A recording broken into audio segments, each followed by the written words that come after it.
girl rolling up, Uber black Cadillac, high heel boots, and a sexy body full of tats. Baby's bad. It's only funny when there's other people here and I can fuck it up. I know. I was thinking of the number. And you're like, am I going to check this box? Yes. Is Ricky going to say it? So this is our clean cut. Yep. But no, realistically, I was trying to remember which episode we were coming back to because we missed last week. It's 46. We're on episode 40 something or 100 and something. It doesn't fucking matter. Yeah. We're here, motherfuckers. Yeah. A number doesn't matter. Yes, it does. So either way, welcome back to Now You Made It Awkward podcast, episode 46 that I remembered. We did hopefully right. Yeah, pretty. You're gonna go back and check. No, like, it is. God damn it, it's 43. It is right because the last official full episode was 45. Do you count the top fives as part of those? No, top fives are not do not count as regular episodes, which is why it was not up on Podbean like you were wondering about. You need to put it on Podbean anyways. Just don't put an episode number on it because Kara asked me. It was funny. Like that shit was funny as hell, dude. Like I literally messaged you, and then like 30 seconds later, I got a bing from her, and she had said the same thing. That is funny. Yeah, no, because I'm only putting whole episodes up. All right, because that makes it hard for me to listen to that. Because when it's on YouTube, I'm at work, so I can't listen to it at work because you got to have your screen open. You got to get that. I'm not paying. You got to get that YouTube Red money or whatever they fucking call it. I'm not. Well, see, that's why I need to upload it. I need to upload it to Rumble because Rumble has that ability. Where you can just I'm not downloading another motherfucker. He's going to Podbean or I ain't listening to it at work. Well, it's just because that'll just be any extras / top fives. Because the last top five I put up everywhere was the cop movies. That's how long it's been. Like didn't do the chick flicks, didn't do any of that other stuff. So top 5 cop movies was the last one I uploaded over there, and that's been a minute. So, but either way, obviously, guys, I am Shoky, and of course, you can follow me at all the Shoky related things in the description down below. I have gotten back to work on filming more stuff, especially for the patrons, which, by the way, shout out to the patrons who can see this, especially Laura, who's basically hi Laura. Yeah. Everybody else. Yes. So Laura's the only one currently who has access to the uncut, as it were, version of the podcast, where we also are on camera, so you can watch Ricky smoking right now. Though the framing is slightly off because usually the door is almost centered behind you, and then you have the skimmer off to one side. Well, that's because usually it's you're on the left side. Here. Yeah, exactly. Now that's the framing I'm used to right there. And then last week, I think when we tried to film, you had the camera scooched over, so I saw the other side. Now I got to move the microphone. Like it's all good. Actually, having it right there is fine. Oh, right here is good. Yeah, that's perfect. Good stuff. You know, it's a fine ad. It's fine. That's it. It looks better than it did. Or is it Fifine? It's Fifine. So either way, of course, and that's Ricky over yonder. What up, y'all? And for some reason, if you're watching this, if you're seeing the video, when we started, our sides were actually switched. And then somehow, while I was changing settings on other things, we switched sides. I was on the left, he was on the right. That's one reason why, like, at least if it was the other way, when I look over, it would look like I'm looking at you. Instead, it looks like I'm looking off into the void. It's like, from my point of view, it still looks like you're just staring off. Squirrel. Yeah, it is what it is. So, and, you know, everybody else was too busy to join us today, although on Thursday... Fuck 'em. On Thursday, I will be recording an episode with Rusty, because I know you'll be at work. So I want to double up this week. The fuck kind of gross. No, I don't remember that. Unacceptable. It's fine. It's fine. I'm gonna record an extra because I've actually never got to sit down and just talk to Rusty. I've only talked to Rusty with everyone else. It's like, so I was like, I'll just sit down. I'll sit because I know he would want to join today, but apparently his work is doing all kinds of crazy shit. Sometimes I think he and Dormammu work for the same company. You know, where they both get slammed and it's absurd. You know, of course, shout out to Rusty. He better keep his dick out of my chair's 2 number slot, motherfucker. It's you fine. a guest. Don't get comfortable. He's not. But speaking of Rusty, we were actually featured on his channel this past weekend, where he did his 1,000 subscriber giveaway, and we went over there and, you know, harassed him a bit. Yes, and made fun of him a lot, and we maybe embarrassed ourselves in front of Pake for Life. I don't know. It's hard to tell. Well. But I was trying to let him get the feel out for me on recording, but Rusty does not understand how recordings fucking work. We're literally in the middle introducing ourselves, trying to talk, get like our little pregame on, and he just hit start while we were like mid sentence talking. I was like, okay, yeah, that we're just never gonna happens. get Pake in here raw dog. He don't know what the hell he's stepping into. That poor guy. Yeah. Well, you know what's really funny is he didn't hit the start button at the right time, so his countdown thing didn't actually go across. It's like I went back and rewatched it. I was like, the countdown's gone. And then it was still running after we said the show was over. Yeah. He still forgot to hit end. Yeah, but either way, but no, shout out to Rusty. You know, finally hitting 1,000 subscribers, and neither of us won anything, so therefore we had to unsubscribe. I subscribed already. Immediately while live. I unsubscribed as soon as I didn't win. Out. Oh damn! No, either way. So yeah, I'll be unsubscribing at least 3 channels. Although I did subscribe. I did subscribe to Pake for life though, because he's a cool dude. Nice. Shout out to Pake. I did invite him to come on sometime soon, but his schedule is pretty crazy, so we're gonna have to figure out a weekend recording day for him to join us. So shout out to Pake. And then Sean has a cool idea for when he wants to do on a weekend too. Yep. So hopefully sometime soon. Probably not this weekend because your schedule is changing up. We'll figure it out. But either way, it'd be probably an evening or a night stream anyway. So we could figure that one out. So yeah, we got things rolling. We did miss. There's balls in the air. There are balls. There's balls all over the place. There's some balls here, some balls there. And my wife has mine in her purse. Yep. And she orders one of those. Oh, it's now. See, even Sean's sending me a message right now. Oh my god! Hold on, I'm gonna tell him Tell him to quit fucking sending voicemails and just get on here. Well, he's at work. That wouldn't work out too well. Yeah, when he's actually at work, there's no way. Like work. Yeah, it's too loud. Yeah, at the shop, there's no way. When he's at home, you know, we can do like what happened with our top 5. Which, by the way, guys, that was cool. Go watch our top 5. Yeah, he came in, had no idea what we were doing, and just was right there for it. And we are actually gonna have Sean on, like I said, or like Ricky brought up, for a thing that he wanted to do, which was an interesting idea. So, look forward to that sometime in the next couple weeks. I'm not sure when, but apparently he's like committed to even getting an actual microphone and shit instead of like he had me sending them links to the one that I got and everything. And like, okay. You know what's stupid though? Like if you listen back to the top 5, his audio is bad, but I think it's because he's got his phone propped up. Like if he had just let his phone lay on the table, his audio would have been great, but he propped it up so we could see on camera because it was just muffling his thing. So and actually, I forgot how much my earbuds sound like shit. It's when you go back and listen to the first ones where I'm just talking like on the speakerphone, dog shit. Then you find when I got the earbuds, we got the earbud thing worked out, sounded less like dog shit. And now with this microphone and headset, going back is like horrible. Oh yeah, horrible it was fucking bad. It was really fucking bad. Rough. Now, because of the last few weeks, I've been using my old computer. We started using StreamYards to record, just to kind of no pun intended, streamline the recording session. And because that drains Ricky's battery really, really fast, you know, he switched to using his earbuds so he could stay plugged in, because with this microphone plugged in, can't do both.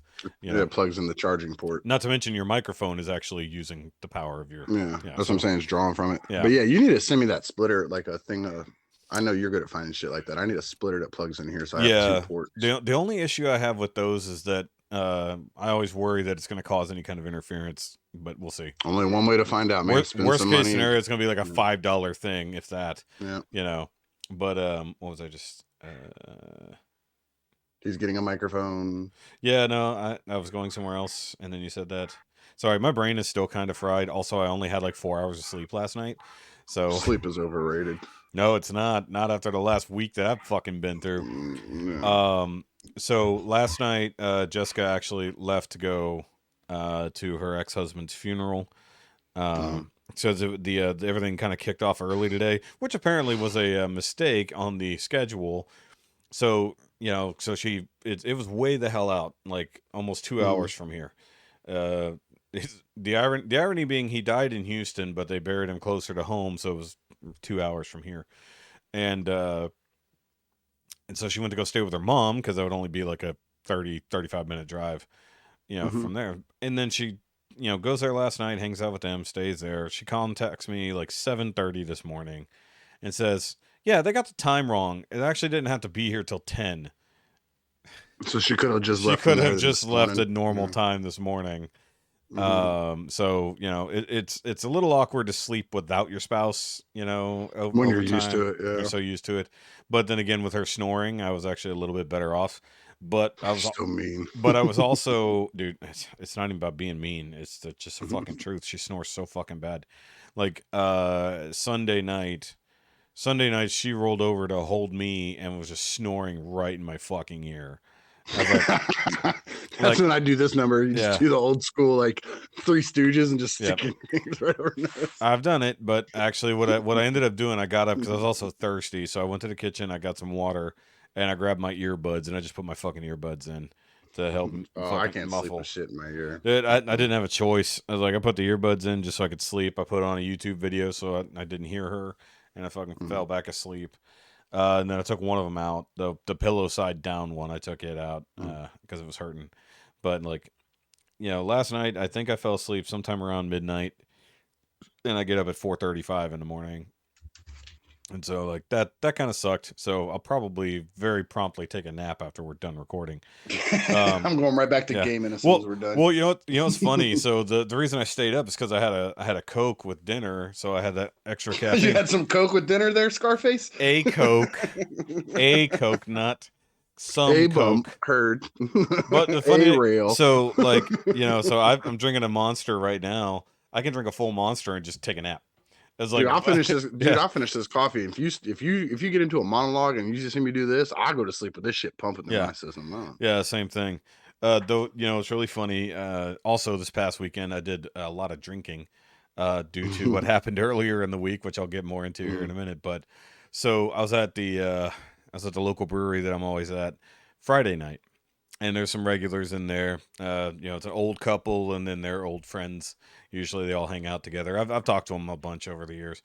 And the one, her name's Pat. Sweet little old lady. She got the old lady hunch and everything.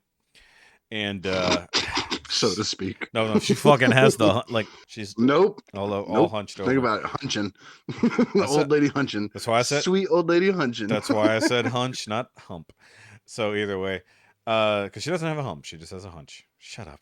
I was waiting for you to look up, dude. I was trying not to do this. I want to keep doing crunches over there, Ricky. It's fine. I'm gonna have an 18 pack by the time he looks up. I'm just gonna hold it. I'm just sitting here staring up at the shelf, just stare off at his not face. acknowleding Ricky at all. I'm just watching OBS, Ricky. I wasn't ignoring you. I know he's doing something, so I'm just not gonna look. So either way, I feel this podcast has gotten better since we turned the cameras on. Either way, so shout out. So everybody who isn't paying for the Patreon, you don't know. So either way, go fuck yourselves. So she had just had, I think she had cataract surgery. So she's got the one eye like all patched up and everything. And apparently they like put a whole new lens on her eye and everything. Like the glass one. No, yeah, like whatever. Yeah, however they do that. And I think she's in her 70s at least. But she's sitting here on her phone like this, like looking down, and her husband had walked off to go get food or something because the food place is outside. And we're sitting there chit-chatting, and everybody looks over because somebody started giggling, and she is just asleep. Like full on fuck asleep. Like at the bar. Like no joke, sitting at the bar, not contacting anything. She's just and then like we see her hand on her phone just kind of just start twitching, and we're like, either she's gonna face plant into the bar or she's gonna fall off the stool. But she had a friend right there with her, so if anything happened. But we're all just laughing at it. We're like, okay, how long's she gonna go? And then she drops her fucking phone, and that wakes her up. I was like, oh, it was like, damn it. You remember at bars, like it was like the very early 2000s, maybe 2010s, they had a lot of those touchscreen games. Remember like the little TV at the end of the bar where you could do like the search and finds? Yeah. I have seen plenty of people passed out, finger on the screen. Yep. Just passed out like this. Yep, seen that plenty of times. So either way, that was Friday night. So Friday night I went to the brewery, had a few beers. Came home. Breweries. Didn't you go to like two of them? That was over the weekend, but Friday I only went to the one. So Saturday we had already had plans because I had taken Saturday off because I was supposed to be on vacation last week. So I was supposed to be on vacation, and then they said, "Hey, this other high seniority asshole never chose his vacations. He wants that week." And I said, that Jesus. sounds like a him problem, not a me problem. Yeah. It's like the rest of us. Y'all are unionized? Yeah, it's like the rest of us chose our vacations a fucking, 6 months ago. Why the fuck do I have to bump my vacation for him? So they said, hey, he wants to take it, are you okay with just taking Saturday off? And I'm like, yeah, that's fine. Normally, I work through most of my vacations unless things are planned out, like what's happening later this year. So I just say, fuck it. So I give up the week, and I'm just going to take Saturday off. So there's a meadery, as in a place that makes mead. That's out. It's not like you said meat-ery. I know, that's why you went to a sausage party. No, but that's why I specified that makes mead. They're trying to be fucking fancy, man. It's a goddamn bar that serves mead. No, they make it. They don't just serve it; they actually make it there. It's just like any other brewery or winery where you make the shit there. They have their own bees.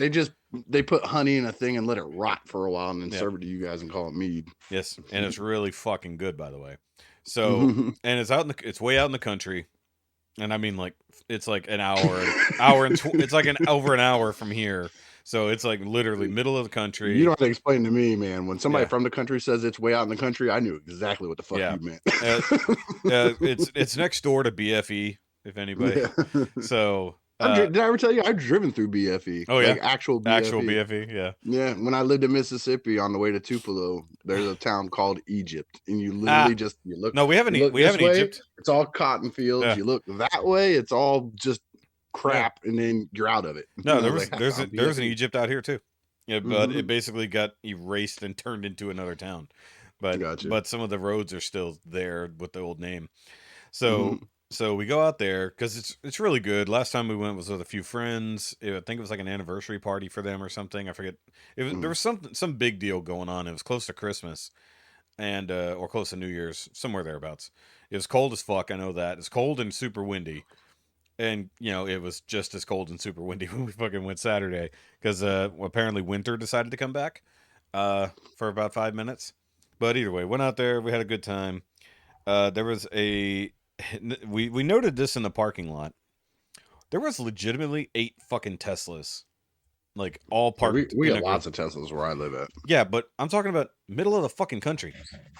8 Teslas in one spot. I'm like, there's no way they're not all together. There's no way.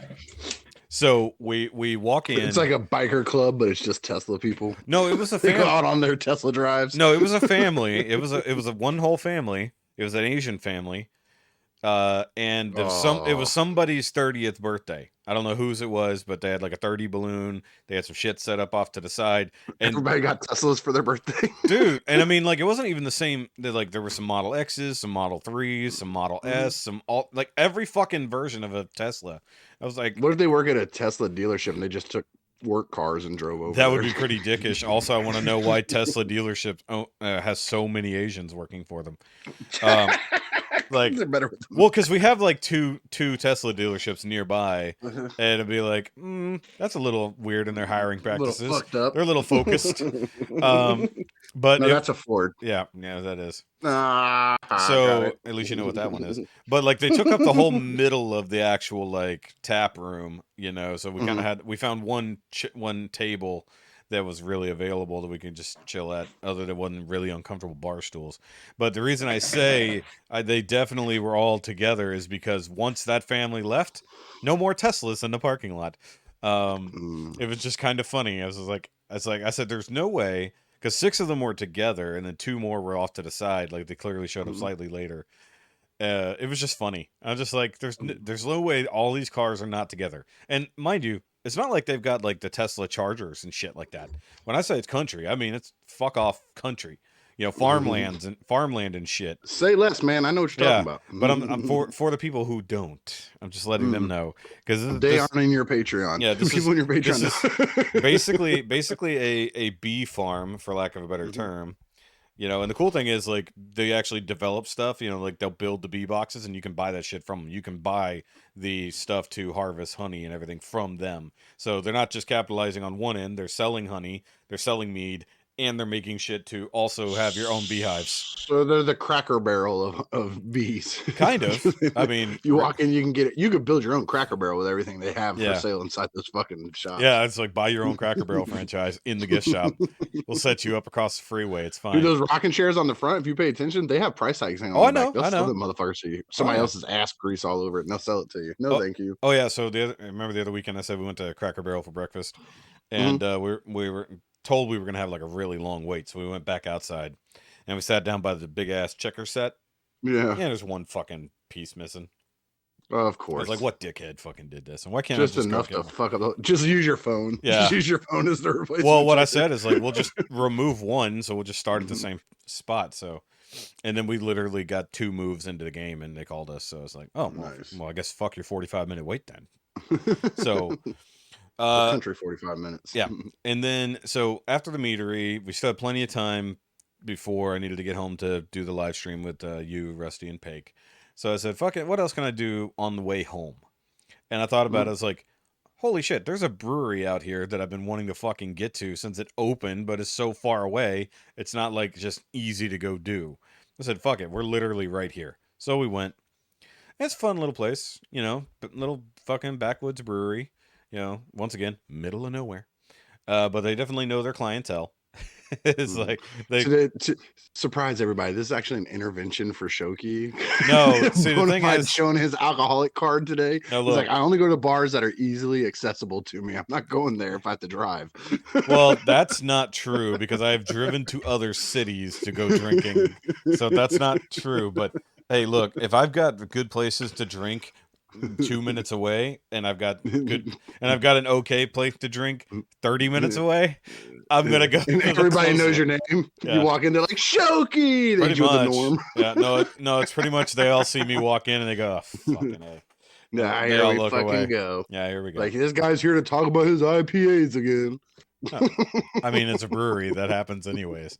Gross. So, but either way, no, there's a cool little brewery called Frankenbolt's Brewery.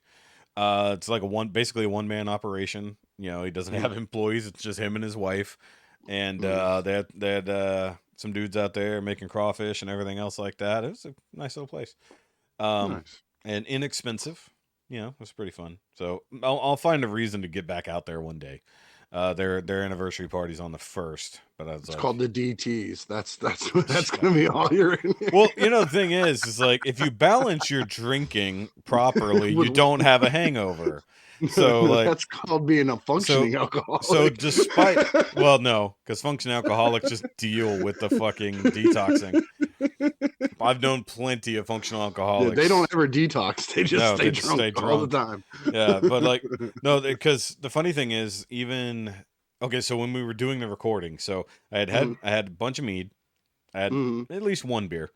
And then, you told us ahead of time. Well, you told me. And then, yeah, like, I'm kind of drunk. This is gonna be fun. Yeah, I was kind of drunk. But the thing is, even coming home and drinking tequila while sitting here talking with you guys, I wasn't getting any drunker. You know, it was just like, I mean, the goal was not to get shitty, but I kind of had the thought is like, I could, you know, but the thing is, I forgot that we have tiny little bottles of wine in the fridge. So when I jokingly said I should pop some wine and then start drinking hard liquor, so I just hit all of the above. It was like, I could have, and I should have, and it might have been a much more fun live stream, but pretty fun. But Rusty would have never come back. So it's fine. But basically, after doing all that, surprisingly, no hangover because I finished the night with tequila. That's the way to go. No hangovers with tequila. Gross. No hangovers with tequila. And then, I don't get hangovers from tequila either because I don't drink that piss. Yeah, I do because it's good. But then, speaking of which, I did get some new tequilas last week in the interim. Before everything kind of went to shit. You know, I did actually go get some new tequilas. But then, Sunday, went back to the first brewery because they had another buy one get one sale. I forgot. No, much like a lot of other people, I forgot they had an event happening Sunday that I already bought tickets to. So when I went Friday, I wasn't thinking about that. I just needed a fucking beer, and I rarely need a beer. So it sounds like there's a difference between having a beer and needing a beer. I know what you're talking about. I often have beer.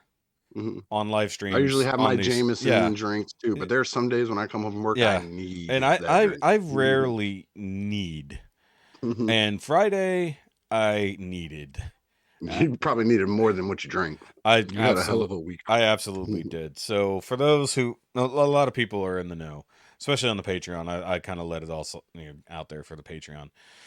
So the weekend before this, Jessica found out that her ex-husband had an accident and was on his deathbed.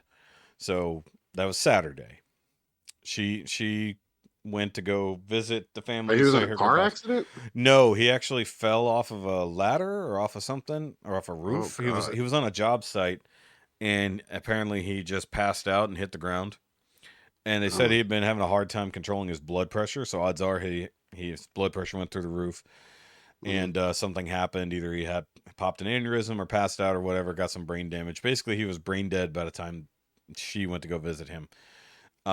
Basically, they let everyone know after a few days that basically he was brain dead and going to be gone. So she went out there to say her goodbyes and stuff like that. She was already super emotional, right? And then Sunday, after we get done recording the top 5, I get a phone call from my mom, and she is really upset and really out of it. And she says that her head is killing her. She doesn't feel good. Her vision is fucked up, and she doesn't know what to do.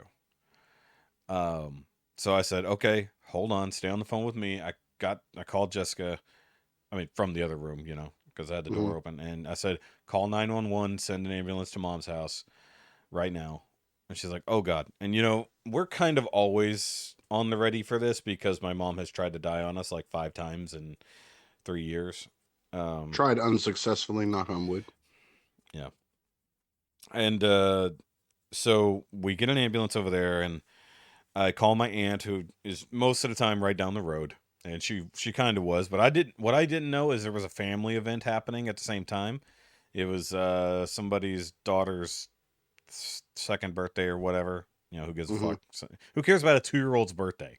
It's like, so I called her. I said, hey, get to Mom's house right now, because we just called an ambulance. And she's like, she's been sick for weeks. We've been telling her to go to the doctor. I'm like, okay, but because it's like, we're still 30 minutes away. You're 10 minutes away. Get your ass over there. And so get off the phone. We get dressed. I was in the middle of editing a hilarious video that came up during the top 5 video. So I need to actually get back to that one of these days. I never got around to finishing that edit. That was the I Am Legend with the touch playing over it. And when you see what I was planning on doing with it, you will laugh even harder. So I was making it. Sean doing that little quick clip was pretty funny too. Yeah, no, it's like I was going hard on it. No pun intended. If I had a keyboard in front of me, I would be fucking adding my own to it instead of having to find other variations. Either way. So we haul ass over there. The ambulance has already picked Mom up, and we actually end up passing the ambulance going the other way because it hit the. And I even had the thought, I was like, why don't I just drop Jessica at the ER so she can be there already, and I'll go get the old man, because my dad cannot be left alone effectively because he's with his dementia and stuff like that. He can't be left alone for too long. Like, she can go to the store or something, but like not for a really long time unless he's going to be asleep. So long story short, she's pretty fucked up. Apparently she has had horrible diarrhea for weeks. And I mean weeks, like no solid bowel movement for at least 3 weeks, which is, she's having a shitty couple weeks, guys. Yes, a very shitty couple of weeks. But in the last week specifically, between headaches, like extreme headaches, losing vision in one eye and then the other, like it was just flipping back and forth, feeling nauseous and all these other fucking things. There was a list of fucking stuff, and it's like, what? None of these are good. It's like, none of these are good. It's like, like in concert with each other, they're really bad. So it's like, when you were at number 2, why didn't you call 911? Why did you so get? To speak, why did number 2 diarrhea? So when you got to number 7, why was that the final straw? I was like, what made this one worse than all the other things? And I guess number 8 was death. So I guess number 7 was the time to call ultimately. But So they get her on fluids and everything else like that, and they get her admitted to the hospital. And at that point, we're just like, okay, we're just gonna wait. We'll see what's going on. Eventually, we go back home, and we're like, all right. So tomorrow, the next day is Monday. Jessica's got to go back to work. I'm off, but mom's gonna be overnight. We don't know how long that's gonna take. And so we said, okay, let's just stay here until the old man calms down and goes to bed, because he'll take his night meds. We got him his night meds. We got food in him. Put him to bed. And then, like, we literally, like, okay, old man, we're going. We'll be back first thing in the morning. Go straight to bed. Because, like, you really kind of, direct him. And we get in the car and we back up and we turn off the headlights and park where he can't just see the car. Because it's dark as shit out there, so we couldn't see it if the lights weren't on. And we waited until we saw all the lights go off, which, took only a couple more minutes. And we said, okay, he'll be fine. He'll go to bed. His meds will kick in. He'll go to sleep. So, next morning, I come back. Jessica goes to work. And I'm thinking I'm going to get there early. He's going to still be sleeping in. I'll get up. I'll get him his meds, get him some food, and then we'll go visit mom. This motherfucker is already up, fully dressed, ready to go. Like, when I walk in the door at, like, 7:45. Like, normally he sleeps till, like, 10. Or whenever my mom gets him up. Not like that. Meds made sure he... I wasn't going to say that. You had it in your head. I heard it. I could hear your thoughts. No. So, either way. Not when you're talking about your mom and dad. Yeah. Not at this point. Apparently, certain medications. But now it is, so thanks a fucking lot. Well, apparently certain medications took care of that years ago, so... don't need to know that. Everyone needs to know this at this point. So, either way, I talked to him. I was like, did you eat anything? And he's like, no. I was like, okay, well, get some cereal. Eat some cereal before we go. I got you milk yesterday, so you could have some of your cereal. Finally convinced him to eat, but he's complaining that his side hurts. Turns out this motherfucker got up in the middle of the night and wanted to go to the kitchen. Hold on a second. Yeah. You just said the meds killed that years ago, so how's he a motherfucker? He's still... Yeah, now I'll do it because you fucking did it. So, didn't say whose mother. All gross. Yeah. So either way, he got up in the middle of the night, and apparently he went to go to the kitchen for something. He doesn't even remember what, but he remembers basically blacking out and falling, and then waking and up didn't say floor. Nothing. Yeah. Jesus Christ. Well, I mean, when I asked him about it, yeah, he flat out told me, but he's like, oh, well, no big deal. It happens. And just like, he was literally super nonchalant about it. I'm like, are you okay? And, I'm checking him out. He's got no bruising, which, considering he's got, like, super thin blood vessels and his skin is basically like toilet paper. Paper? Yeah. It's like, it takes nothing for him to bleed.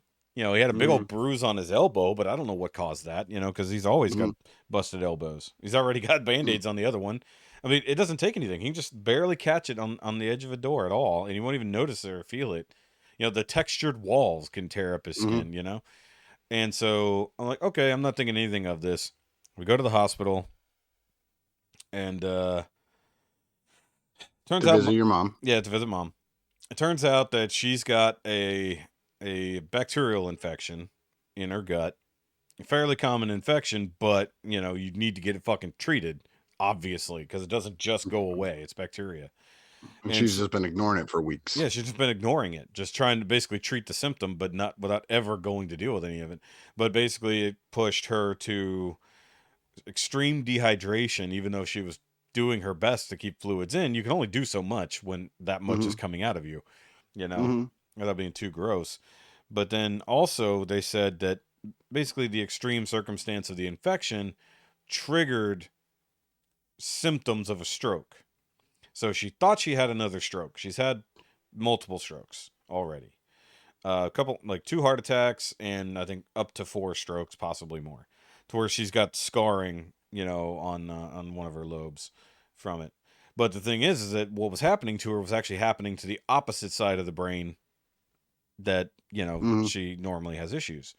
Normally, it's the left side that was having problems. This time it was the right side. So I was like, okay, she's having a stroke on the other side now. But no, CT showed no stroke, no nothing like that. Basically, the doctor said, look, because you're sick and all this shit was going on, it triggered everything kind of like a stroke, because that's where you're weak now. That is the thing that you're going to be the most susceptible to. So that's kind of what it triggered. So, and then they basically gave her some meds and sent her home. Okay. It's like, and in the meantime, you know, there's only been overnight. You know, this is from Sunday afternoon to Monday afternoon.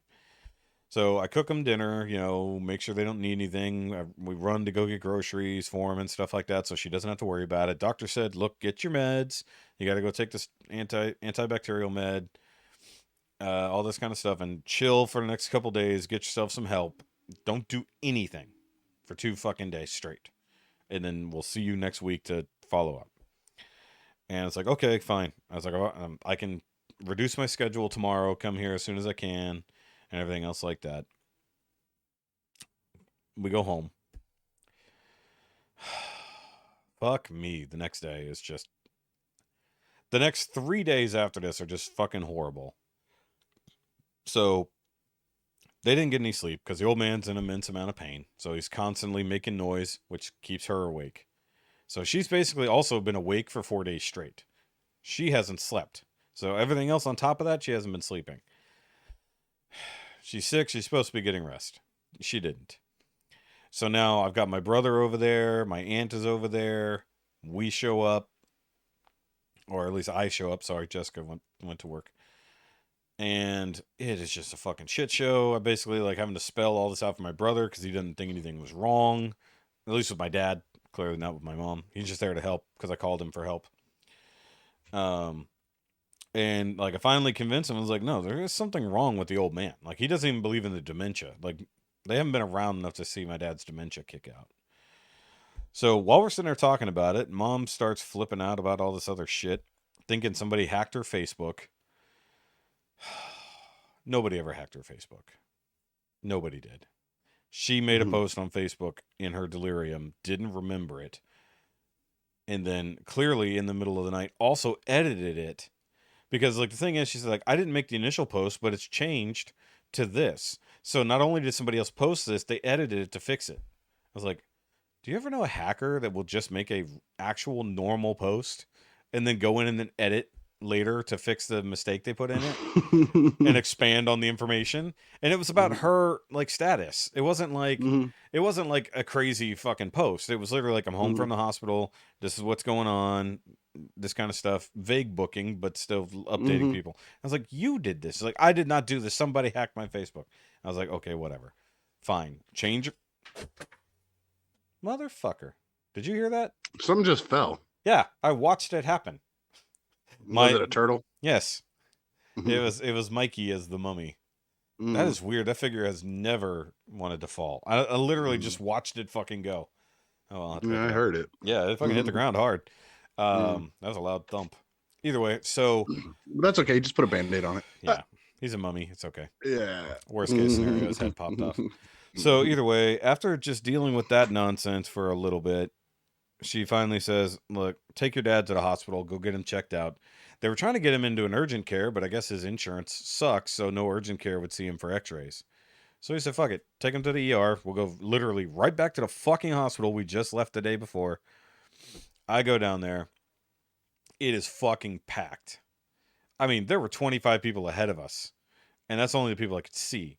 I mean, they're like taking people's vitals and shit in the fucking waiting room. There's like nowhere for people to go. And that was a trip in and of itself. There was all kinds of colorful characters, you know, including inmates, some cross-dressers, all kinds of fun people. Some lady who was clearly either super drunk or had narcolepsy because she had... Or both, because she couldn't stay awake. They had to come, like, really wake her up to do, like, blood tests and shit. So... Eventually, I get Jessica to come by because she's right down the fucking road. I have her leave work early. I'm stressing out at this point. Mom is at home freaking out. The old man is, you know, stressing and he's in pain. Hours fucking later, they get him back there for a CT and an x-ray. Turns out he's got 4 broken ribs. Jesus Christ. Yeah, so he fell hard enough to break 4 fucking ribs. And, like, they're surprised that he's just sitting there calmly. Like, no problems. It's like, yeah, we all are. It's fucking weird. And like, the whole time, we're like, all right. And then they're like, His blood work is a little weird. And they're like, he's got a lot of creatinine in his system for some reason. It's a little high. The levels are a little high. So they're like, okay, we're gonna take him back. Don't think we're gonna let him go home tonight. I was like, God damn it. It's like at this point, it's like 8 o'clock at night. We've been there since 2. And now they're gonna admit him. Mom's been mostly alone all this time. You'd think she'd be getting some sleep, but no. So I go home to get some supplies for the old man, things he might need, snacks, stuff for his dentures, his hearing aids, all that shit, because they're going to admit him. And I come home to a fucking shitstorm, dude. Nope, not on the other kind that she's been dealing with. But, like, she full on flips out of me thinking that I've been doing stuff behind the scenes. And then starts throwing all this shit at me, yelling at me. And I'm like, okay, look, I'm not here for any whatever it is you're yelling about. I need to get stuff for the old man to take care of this. And realistically, all I had been doing at all was trying to get them some help, like reaching out to people who could come and help, like I did with my brother, like I did with my aunt. So the fact that my mom would not sleep was a huge problem. We're trying to get her to go rest. And so I had texted my aunt. I was like, hey, can you, like, is there somewhere she can go where she can just get away from my dad for a little bit to get some sleep? And I never got a response. And I think that message may have been misunderstood. Because I think they meant that as, we need to put my mom somewhere. Which is not what I said in any way, shape, or form. But then, basically, she's yelling at me thinking I'm the one who hacked her Facebook. And that I've been doing all these things. Because I actually posted on Facebook, on mine, and you saw this, I believe. You and Kara both saw this post. Where I said, okay, here's what's going on. I just reached out for help. And I reached out for help. She saw that and got incredibly angry. Like, saying that I put her business out there. Got no business embarrassing her like this. And my aunts were both on that side. They're like, why did you do this? I'm like, because we needed fucking help. It's like, I was reaching out for help. And I didn't have any. It's either I need people to help in the literal right here, right now, to help deal with this. Either watch the old man, watch her, or we need to figure out how to take a lot of the pressure off of them because their house does have a lot of problems. It is literally has no foundations under it. And it is old and shit is rotting. Like half of it is fucking falling off. Honestly, a really bad storm might actually topple the back half of the house with them in it. And, basically we've been talking for years. It's like, look, we need to get you into either a new house or we can move in a trailer, something for y'all. And like every step of the way, it's been like excuses. Some of them are good, I'm going to be honest. Other ones, not so much, mostly just for whatever. And so in the meantime, now I've got an old man in the hospital. I've got an old lady over here who's sick and angry. And I got a stressed out wife who is already on the verge of tears from everything else that's going on. So I finally get her to cooperate, which was really funny because she goes from yelling at me to like, here, let me pack y'all some snacks. Like, it's crazy. And so I finally deal with that. We stay there in the hospital. We finally get the old man into a room and get him settled in, do all the admissions stuff, all that kind of crap. And we finally get to leave out of there at like 11:30. Like I've been there since 2 in the afternoon. So we leave there at 11:30. I call into work. Like I said, look, hey, everything's going on. I'm not coming in tomorrow. I got to deal with all this mess. Even Jessica ends up taking a late shift so she can come deal with all the stuff in the morning. So we go up to the hospital first thing, like 8 o'clock in the morning, as soon as they'll let us in the doors,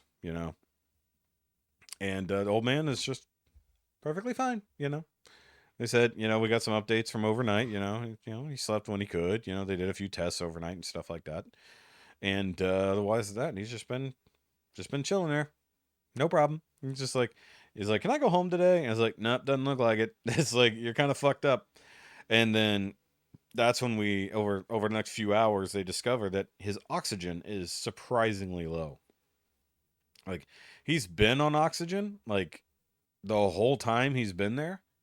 And it's still not getting up to normal resting rates. So it's like, that's weird. So they check him out. He's got heart problems. He's on a pacemaker and stuff like that. But he's never had his lungs really looked at, other than the fact that he was diagnosed with COPD, I don't know, 10 years ago. Mild COPD, if at anything, Mm-hmm. And so they want to do everything. They do a chest CT. They do all this kind of stuff, and they don't really find anything new other than just his lungs are shitty. He's fucking 90, you know? And they finally figure out, it's like, okay, well, he's going to have to be on oxygen now, like, just because. Like, I mean, at least when necessary, just showing out around the house, and probably going to need a condenser, whatever they call that thing, where basically it just harvests more air and helps him get it Mm-hmm. in. And we're like, okay, that's cool. And then they ask us if we want to get a social worker to check things out. And me and Jessica look at each other and we're like, yeah.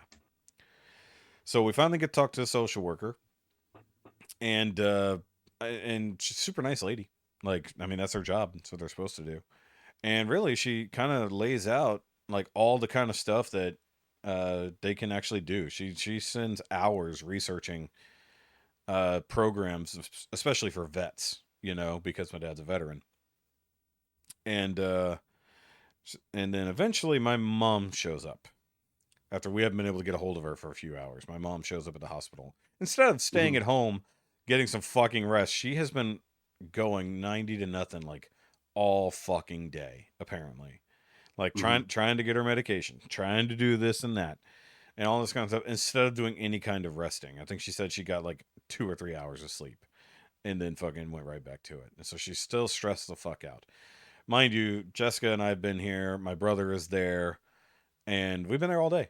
Like, my brother worked all fucking night and then came immediately to the hospital to spend another 4 or 5 hours with the old man, and at the same time we talked through everything. We're like, all right, what can we do to like actually try to make a difference and get some help, even if it just means us going over there more often to help out and everything like that. And the whole time he's still pretty much just being a nice, jovial old guy, His memory issues are still there, but for the most part, he's just chilling, watching TV, doing his crosswords, all that kind of shit. Like nothing even happened. Like nothing's even wrong other than the pain. Oh, they did give him pain meds. That helped. But, and then my mom showed up, and then it was just fucking chaos after that. Mm-hmm. And it wasn't until the social worker came back a few hours later, and my mom found out that we had even talked to a social worker. Mm-hmm. And and she actually researched some stuff and found programs that even their insurance would help with. That when I talked to mom before about this stuff, she said, no, there's nothing there. No one will help us. It was like, so she found programs that their home health stuff that their insurance would cover, or at least, pay partials, and then stuff that would be VA benefits and all these other things. And then as soon as she found out that like we had set this up, the mood changed instantly. Mm-hmm. And in the middle of it, the lady's trying to explain that, look, it's like the VA stuff is like, you don't have to do this kind of thing, but they will help you. Like, there are benefits without having to get services, It's like, everybody knows the VA sucks. We all know the VA fucking sucks. But they do have benefits, even that can, depending on when it's filed for, extend to my mom after my dad dies. And so as she's explaining this to my mom cuts her off and basically says, well, we're not really going to do anything with the VA if we can help it, because we've had to do all this. And I started to say, look, it's like, it's not that you have to completely rely on the VA. It's that it'll be a supplement. She's like, oh no, you stay out of our business. Like, starts shouting at me in front of a fucking stranger in the hospital in the midst of all this. And I said, fuck it, I'm walking out. Because at this point, she's already yelled at me at the house. We already got into a fight over just trying to get the old man help. And now she's yelling at me in the hospital in front of a fucking social worker. And I just fucking say, well, I walk out. And she yells at me, oh, of course, yeah, you're just going to walk away now. Just like you always do. It's like, yeah, because I'm not going to fight with you in front of this lady. And then right after that, I go and get on the phone with Jessica out in the rest of the lobby.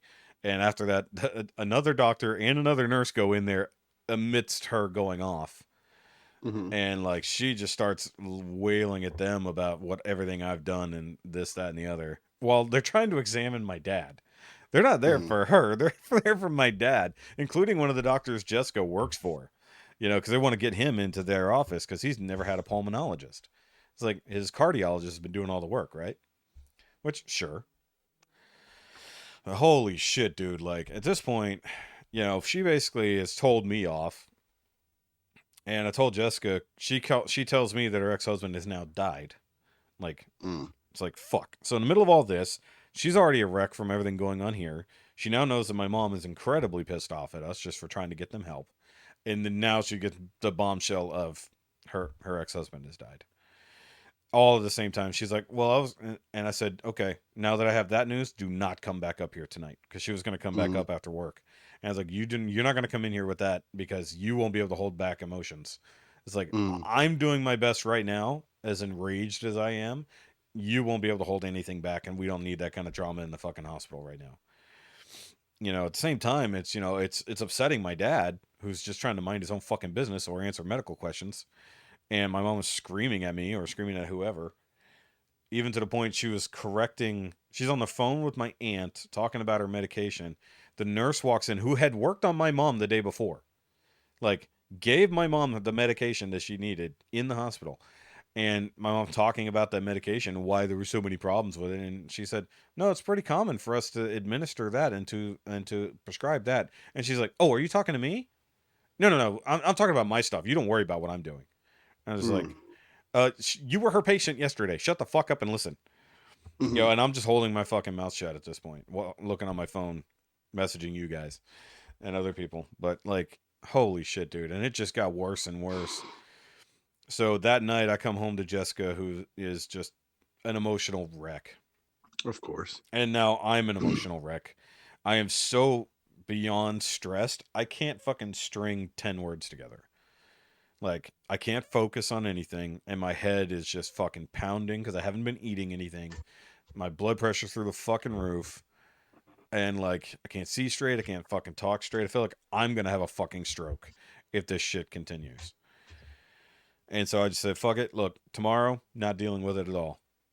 Odds are the old man's going to go home, and I'm just not going to deal with it. I'm not even going to get in it. I'm not even going to talk to her.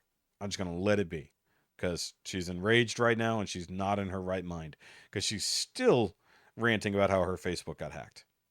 Which it still never did. She started to delete older posts. Like, she went back to, like, 2021.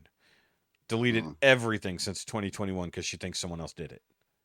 Wow. So when I say she's not in her right mind, she thinks her entire Facebook is not hers. So Thursday goes by, and my brother calls to check in to find out that I'm sorry, no, my brother went by the hospital to find out, and then they went home, right? And I said, that's cool. Thanks for letting me know, that the old man went home. Still haven't talked to mom. Not even planning on going over there. I took Thursday for me. It's like, I needed to do shit. I needed to be away from everything. And then Jessica says, hey, I know your old man went home. I'm going to swing by and check on him after work. I'm like, okay, don't bring up anything. And she's like, I won't. I'm not going to start anything. I was like, if she starts anything, you need to leave. Like, if she starts into you about anything, she starts ranting about anything and yelling and screaming about anything, you fucking leave. Because she doesn't understand what she's doing is running people off, and she won't listen to reason. But she can't ignore people walking away from her. So, and I told the same thing to my brother. If she starts yelling at you, I don't care if it's on the phone or in person, walk the fuck away or hang up. Because she will understand something physically changing due to what she's doing. So basically, that's what. Yeah. I'm gonna now. You know what I do for a living. Yeah. And where I work at. Yeah. And I'm gonna say I get where you're coming from. Yeah. And the like the tough love. You need to see that you're fucking up more than I can tell you you're fucking up. Yeah. But here's the problem. If she is entering dementia or already in dementia, moving from the phase 1 to phase 2, none of that will affect. Yeah. One, if she's not realizing that what she's saying is doing this, she's not going to realize that you leaving is because of that. Well, all she'll get is the abandonment part of it, not the quote unquote lesson that comes with it. And I did think that through. I believe me, I thought that part through, because the thing is, she understands the people who are on her side, but then if you are even like, so she was basically playing nice with us for 2 days, while holding in her rage until she couldn't anymore. No, I think that's a misread, because you and I have talked. No, it wasn't a misread, because it's literally what she did. So like, but that's what with dementia patients and people who are starting in Alzheimer's and all that, you have to think of it more from like a child perspective. Oh, it's I do. More, as long as you're not telling a child no, they won't act out. But the minute you tell them no is when you get the hissy fit. Well, the thing is, it wasn't even a no. I get what you're saying, but it wasn't even like a challenge. It was just, I got you. It was that I'm just saying it'll react that way. She was taking a high and mighty stance. I am the parent, you are the child, you do not interfere with my business. You have no business talking to me about my business. But that's part of the first phase, man. Yeah. It's because you got to look at it this way. She's the mother. Yeah. She raised you. Now you're having to do parental stuff for her. And that is a huge switch in the human brain that a person with no issues has a hard time handling. Yeah. And people that have that extra issue added, it makes it a million times worse, because they don't understand why they feel the way they're feeling. And I think so they lash out. And I think that particular stage, as you're talking about, is a new thing brought onto her condition, because she having no sleep, the body, adding in the strokes, the body you're talking about with her scars in her brain and all that, that will affect all of that. Oh yeah, no, there's a bucket list, but like the current stressful situation wasn't allowing her to accept new information that she didn't determine for herself. The problem was that she was making up a lot of the information, but she could be completely cogent and interact with you and be normal. But the second that she recognized that you were doing something against her, or rather just slightly different to what she wants, then she would rage. Now, from your point of view, I completely understand what you're saying. Having grown up with my mother, most of this was her personality, but add the actual mental illness that's happening. Yeah. And that's the problem is that gets progressively worse. That's one of the worst things. Like, I have a hard time with that at work. We have one patient who he's entering third phase. Like he's getting there fast. And they have this thing called sundowners. Oh yeah. And I know that. Okay, so you know what this is. Well, because Jessica's also worked with because when she worked in hospice, so she dealt with a lot of people also this way.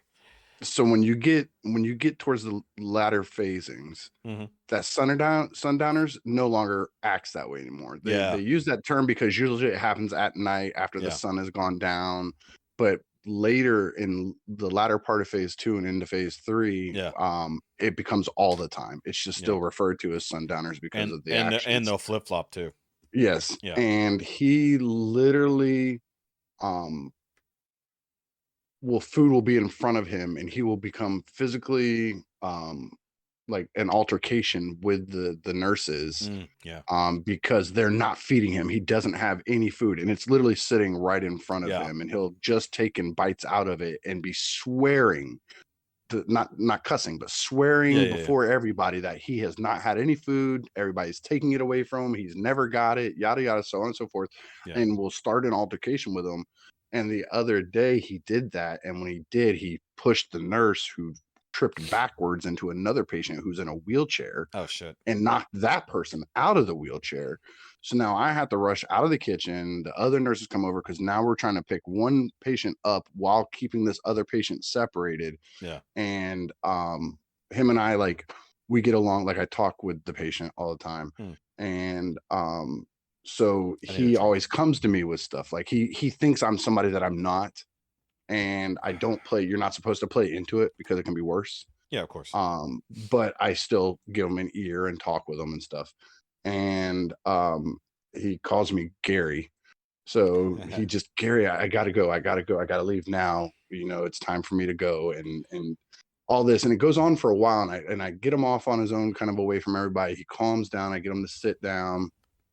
And then I just redirected him back to eating again. I'm like, hey man, you know, while we're sitting here, why don't we just go ahead and try to get something to eat? I'll make sure you have a plate. You know, because he started with they aren't giving me food. I was like, I will make sure you have food. And I just took him right back over to his spot. He sat down. He started eating. I just sat there with him because the nurses are now taking care of the guy who came out of his wheelchair. Yeah, they got to make sure he's not hurt, because if he is, we have to do all kinds of, you have to fill out forms and you have to call the ambulance and let the family members know. There's a whole big rigmarole. Yep. Well, while sitting there with him, the original patient who's entering later phase, he started crying. And when I say crying, I mean like bawling his face out. Yeah. And he's like, I'm so sorry. I'm so sorry. I don't know why I did the thing that made, you know, they have a hard time enunciating. Yeah. So he's literally using his hands. He's like, I did the thing to do the thing and made the thing happen. And like, he's bawling. So dude, you know, I'm an emotional wreck anyways. I'm a big old sissy when it comes to stuff. So here I am now fighting this. So he had to actually realize what happened to a degree. It kind of clicked in that something had happened. Yeah, and he knows that he did it. Yes, yeah. And that's the thing, is it comes and it goes, and it comes and it goes, and it literally, dude, because that is one of my. I have 3 big fears: being a bad father, being a bad husband, and this dimension. We've talked about this before. We've talked about that. Yeah. So being at work, I have to directly confront that a lot, but being there hands-on with the patient, it was, dude, I mean, I was like devastated. I contacted my site director and I'm like, look, we're really going to watch him, because during all this, the original altercation, he was actually took his fork and tucked it into his waistband. Oh shit. And I said, now, and I was like, I called her and I was like, hey, did they let you know that there was the fork incident? They're like, what fork incident? She's like, I didn't hear any of that. And I'm like, okay, well, maybe they didn't see it, but I saw it. And I talked him out of it and told him I needed it for later, and, you know, eventually got him to give it to me. And she's like, really? I'm like, yeah, because he takes that back with him. It's a stabbing object. He can hurt himself or hurt somebody else. Yeah, we don't need that. Yeah, so it's really getting rough. And I told her, I was like, dude, I told her about sitting there with him, and him started crying and stuff. And I was like, it broke my heart, man. Like that is probably one of the roughest moments I've had doing this job, was that single instant of the light came on and he realized he had done something, but he still could not fucking say it. And dude, I was like, I was freaking out. I was like, that fucks me up, man. That fucks me up big. So in the choice that I made to step away, and the fact that I told, and the other reason for that is not necessarily for the punishment aspect, as people. I'm not saying you're wrong in it. I don't want you to take it. No. But I get, like, just because I'm saying it out loud so everybody hears it. It's not a punishment of her or anything else like that, but she's literally, in this case, incapable of processing what's being told to her, because she doesn't want to let new information in. She wants to live with the information she has. So it's a part of their fear factor. It's part of her fears. When new information comes in, they can't retain it. Therefore, they start fighting back against getting new. Because then they go, oh my God, there is something wrong with me. I can't retain what they just told me. So then they start fighting back, getting new information. Yeah. And I recognized that first day when we got her home, I recognized already that something was wrong. And I tried to tell my aunt, something is wrong. She needs to go back to the hospital. She's like, for what? And I literally said, she's sitting here telling me that her Facebook was hacked and it wasn't. And it's like, and I'm trying to tell people, it's like, the biggest problem I have with it, and I don't care if they hear this or whatnot. The truth is, my aunts enabled my mom. And then eventually the hospital remanded my father to my mom, who was not in the right mind. And like, the thing is, she has been his caretaker for a long time. Like, she handles all the shit. But the thing is, she also has all of the information. So like, if something were to go wrong and we needed to step in, the only person who has that info is her. and if something's wrong with her, we can't get that information. I mean, we can find paperwork and whatnot, but the thing is like we went in, of course, with all the best intentions.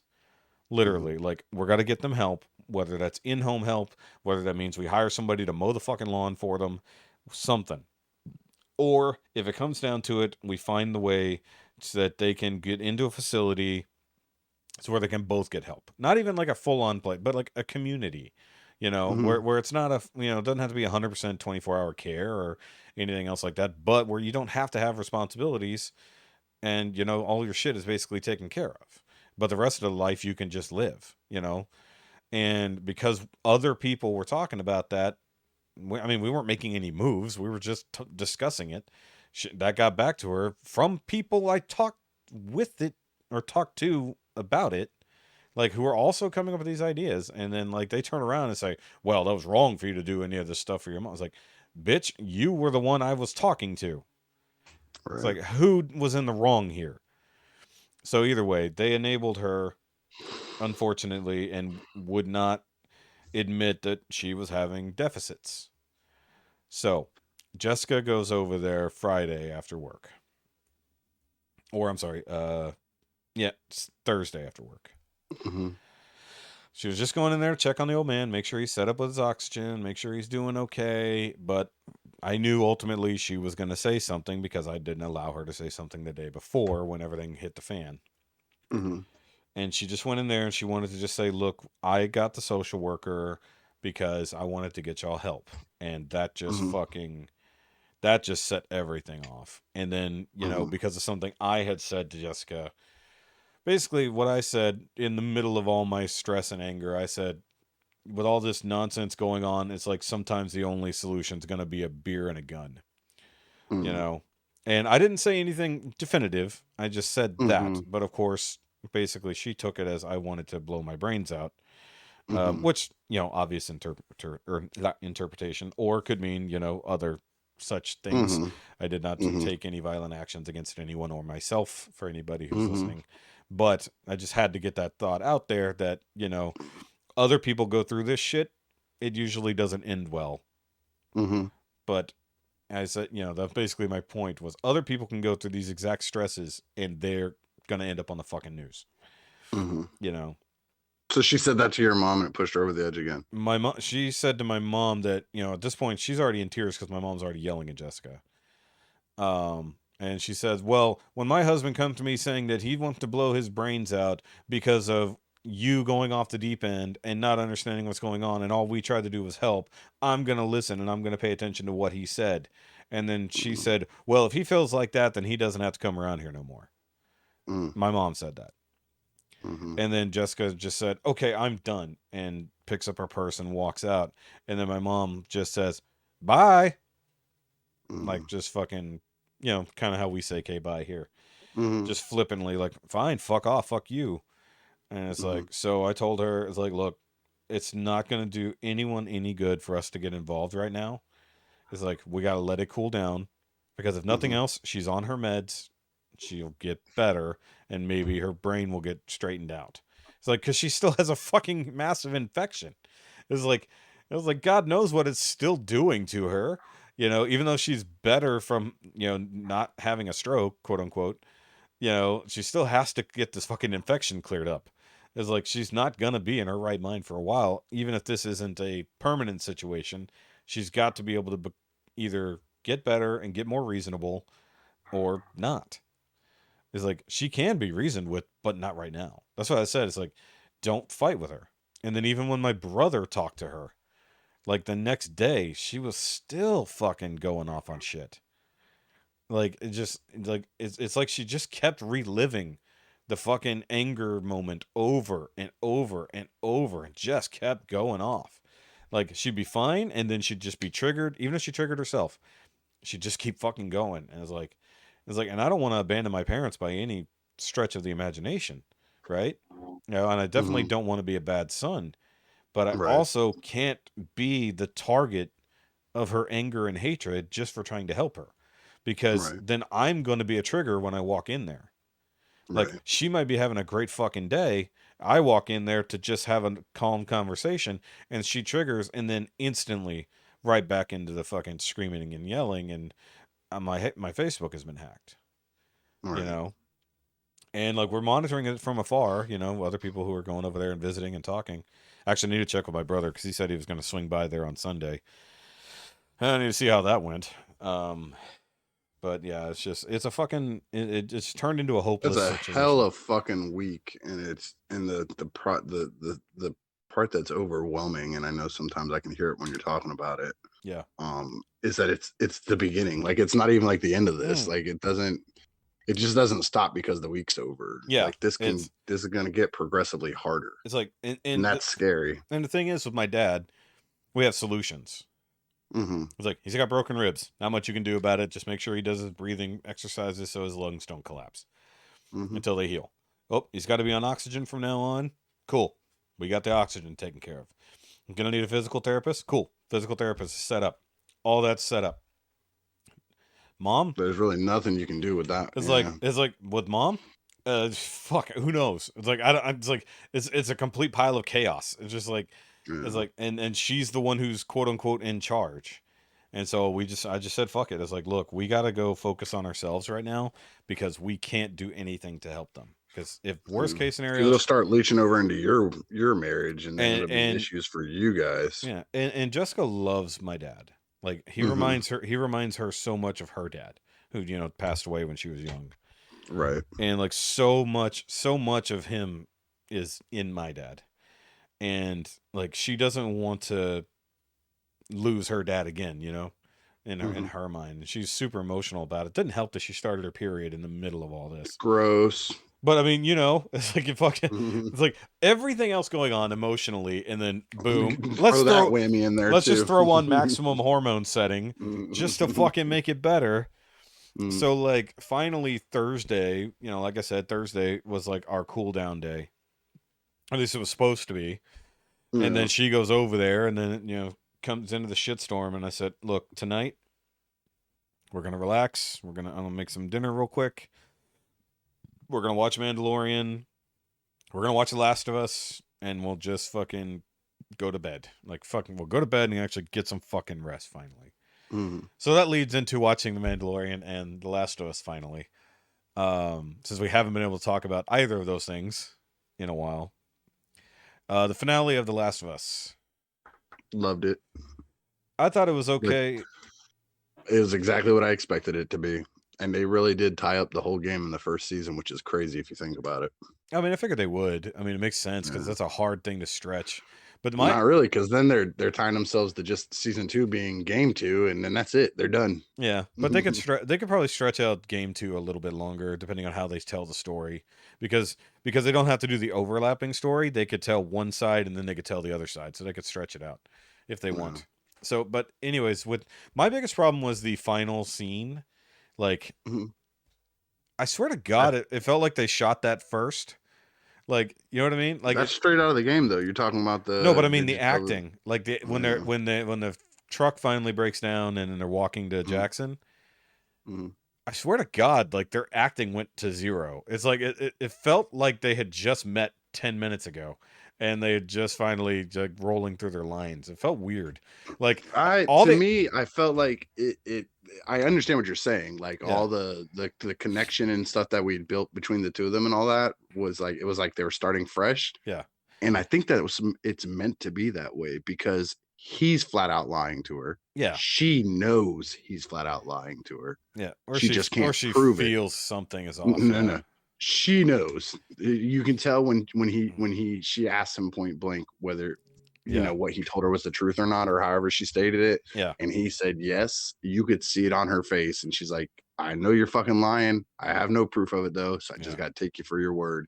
You could see it all across her face, and from that moment forward, it's very stilted, and it would be that way. Yeah. In real life, like, just think about that way. Like, you and Jessica, you guys have a bond and a relationship with each other. And you know she lied to you about something, but you can't fucking prove it. You guys would not talk and act the same while that's still sitting there between you guys. And it would be very stilted. How was your day? Fine. Yeah. I mean, you could say it would be awkward. Yes. Yeah, to be very. Now they made it awkward. Definitely made it awkward. Yeah. Yeah, Joel going on that rampage, which was fucking amazing. Gorgeous. So the funny part is, like, of course, in the game you do that. You're in control. So it was a little weird to just watch it, even though it was great. Sit back and watch it. It's almost like watching a playthrough. Yeah, it was like watching a playthrough. It was just strange, but I was like, the fact that just one man with no weapons fucking completely wipes out virtually everybody in this hospital. Fucking awesome. But except for the nurses.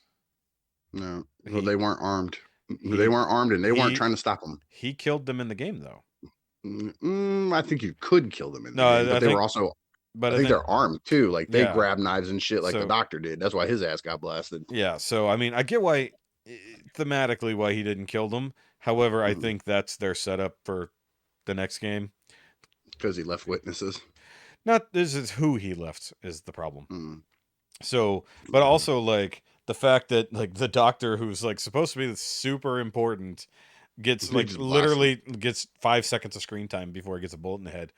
And I love that reaction that from Joel that while the guy was talking, like it was no problem. As soon as that guy picked up that scalpel and made himself a threat, no hesitation, just pop, just done, just done. Got mid word. Yep. Like he had nothing else to say from that point. As soon as you made yourself a combatant, Joel put you down. Like it was over. I mean, like having known about everything, I knew obviously what this episode was going to consist of. Oh, and the giraffe scene was great. You know, they recreated that whole thing. That was fantastic. Like I'd forgotten most of this. That's one of the things that I remember as I'm watching it, but like I haven't played that game since it came out on the PS3. Yeah. Like I have not touched that game since then. And so that was at the very end of the PS3 cycle, the very beginning of PS4. That was like one of those cross-gen games. Yeah.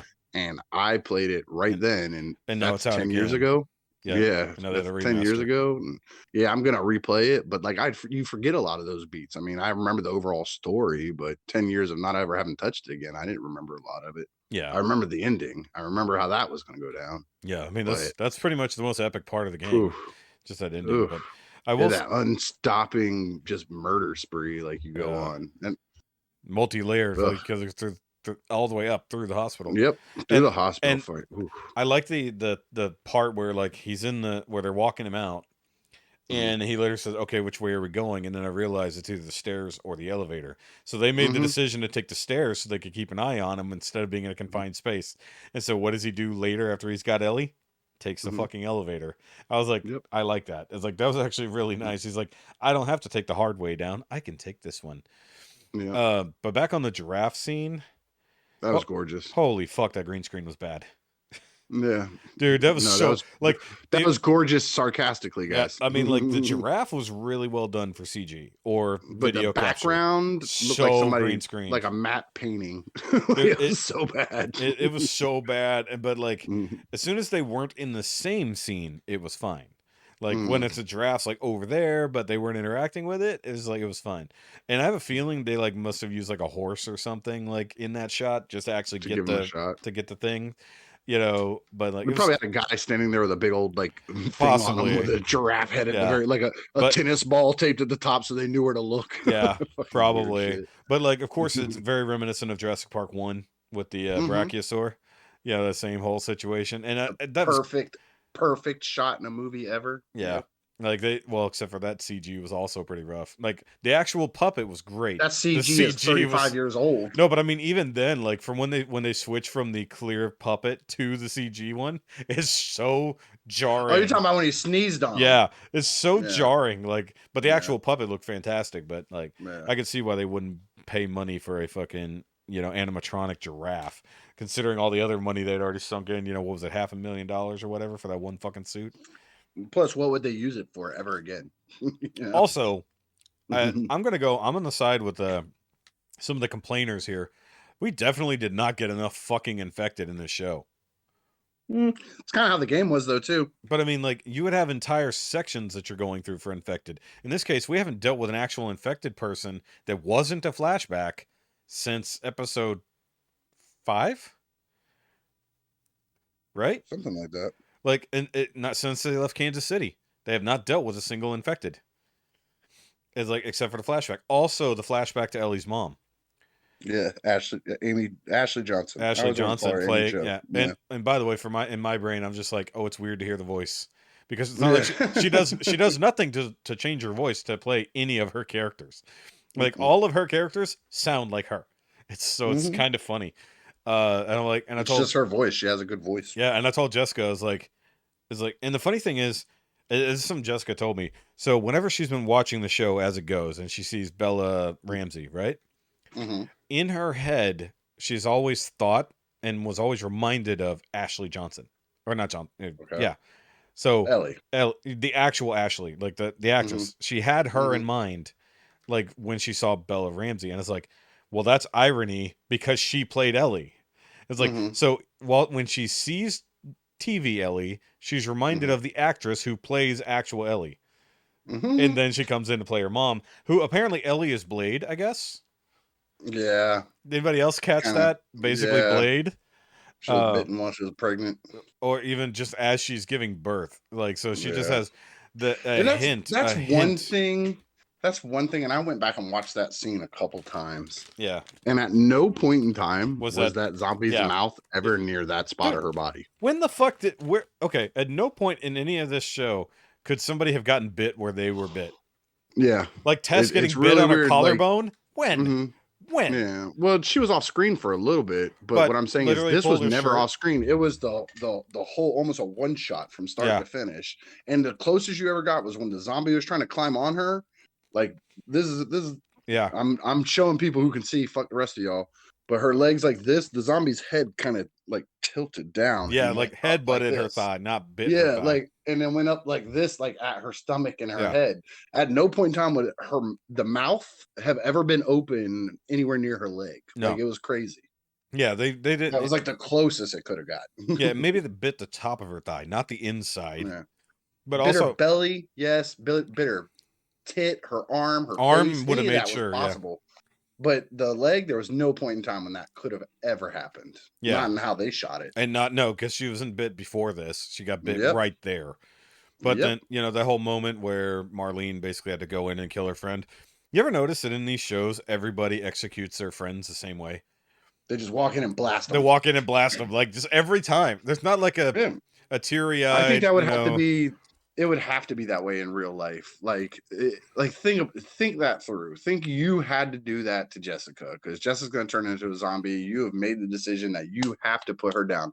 Are you going to want to have a long talk? Aren't you just going to talk yourself out of doing it? Like No, I would still. It would have to be instantaneous. It had to be boom done. But I just don't think I could do it that way because it's so fast. What if during the you middle might of actually fuck it up? Like now, you think you can handle it? You're like, I'm going to talk it through with oh, her. I don't even mean handle it. I mean the actual because every time it's always a singular shot, almost always a single shot to the head or whatever, and they just walk in, boom, done. And it's like I get it if you're like point blank, sure. I don't think Marlene was point blank. I think she was probably like 7 or 8 feet away and then did it. And I mean, in a fucking poorly lit house after crying. I mean, if you're that well trained, fine. But just anybody with a fucking pistol who wants to go delete a loved one, But you hate the show because of where her ponytail is. So you're gonna pick out weird shit. But you know what's so funny though, is I keep seeing these things. Is like Bella Ramsey confirmed to be coming back to play Ellie in season 2. I was like, well, yeah, because they couldn't possibly give me what I want. They have to let her stay. As like, but the thing is, like, they're gonna have a hard time showing that like several years have gone by if they're just shooting it back to back. Cause I mean, all they're basically gonna do is slightly change her hairstyle, give her a tattoo, and give him some more grays. Give him even more gray. But also, they're gonna probably take off her chest binders so that she doesn't look 14 anymore. If that even happens, who knows? That was one of those weird things that she said that she enjoyed. It's like, okay, but in the next one, we kind of need you to have grown up a bit, so we're gonna have to reduce that. Sorry, but I mean, the show's still good. It was just like it felt weird. I thought it was great. I kind of feel like had they not had that final conversation walking up the mountain, like if it had ended like in the car. Like it's almost like it felt like it would have been a little bit different.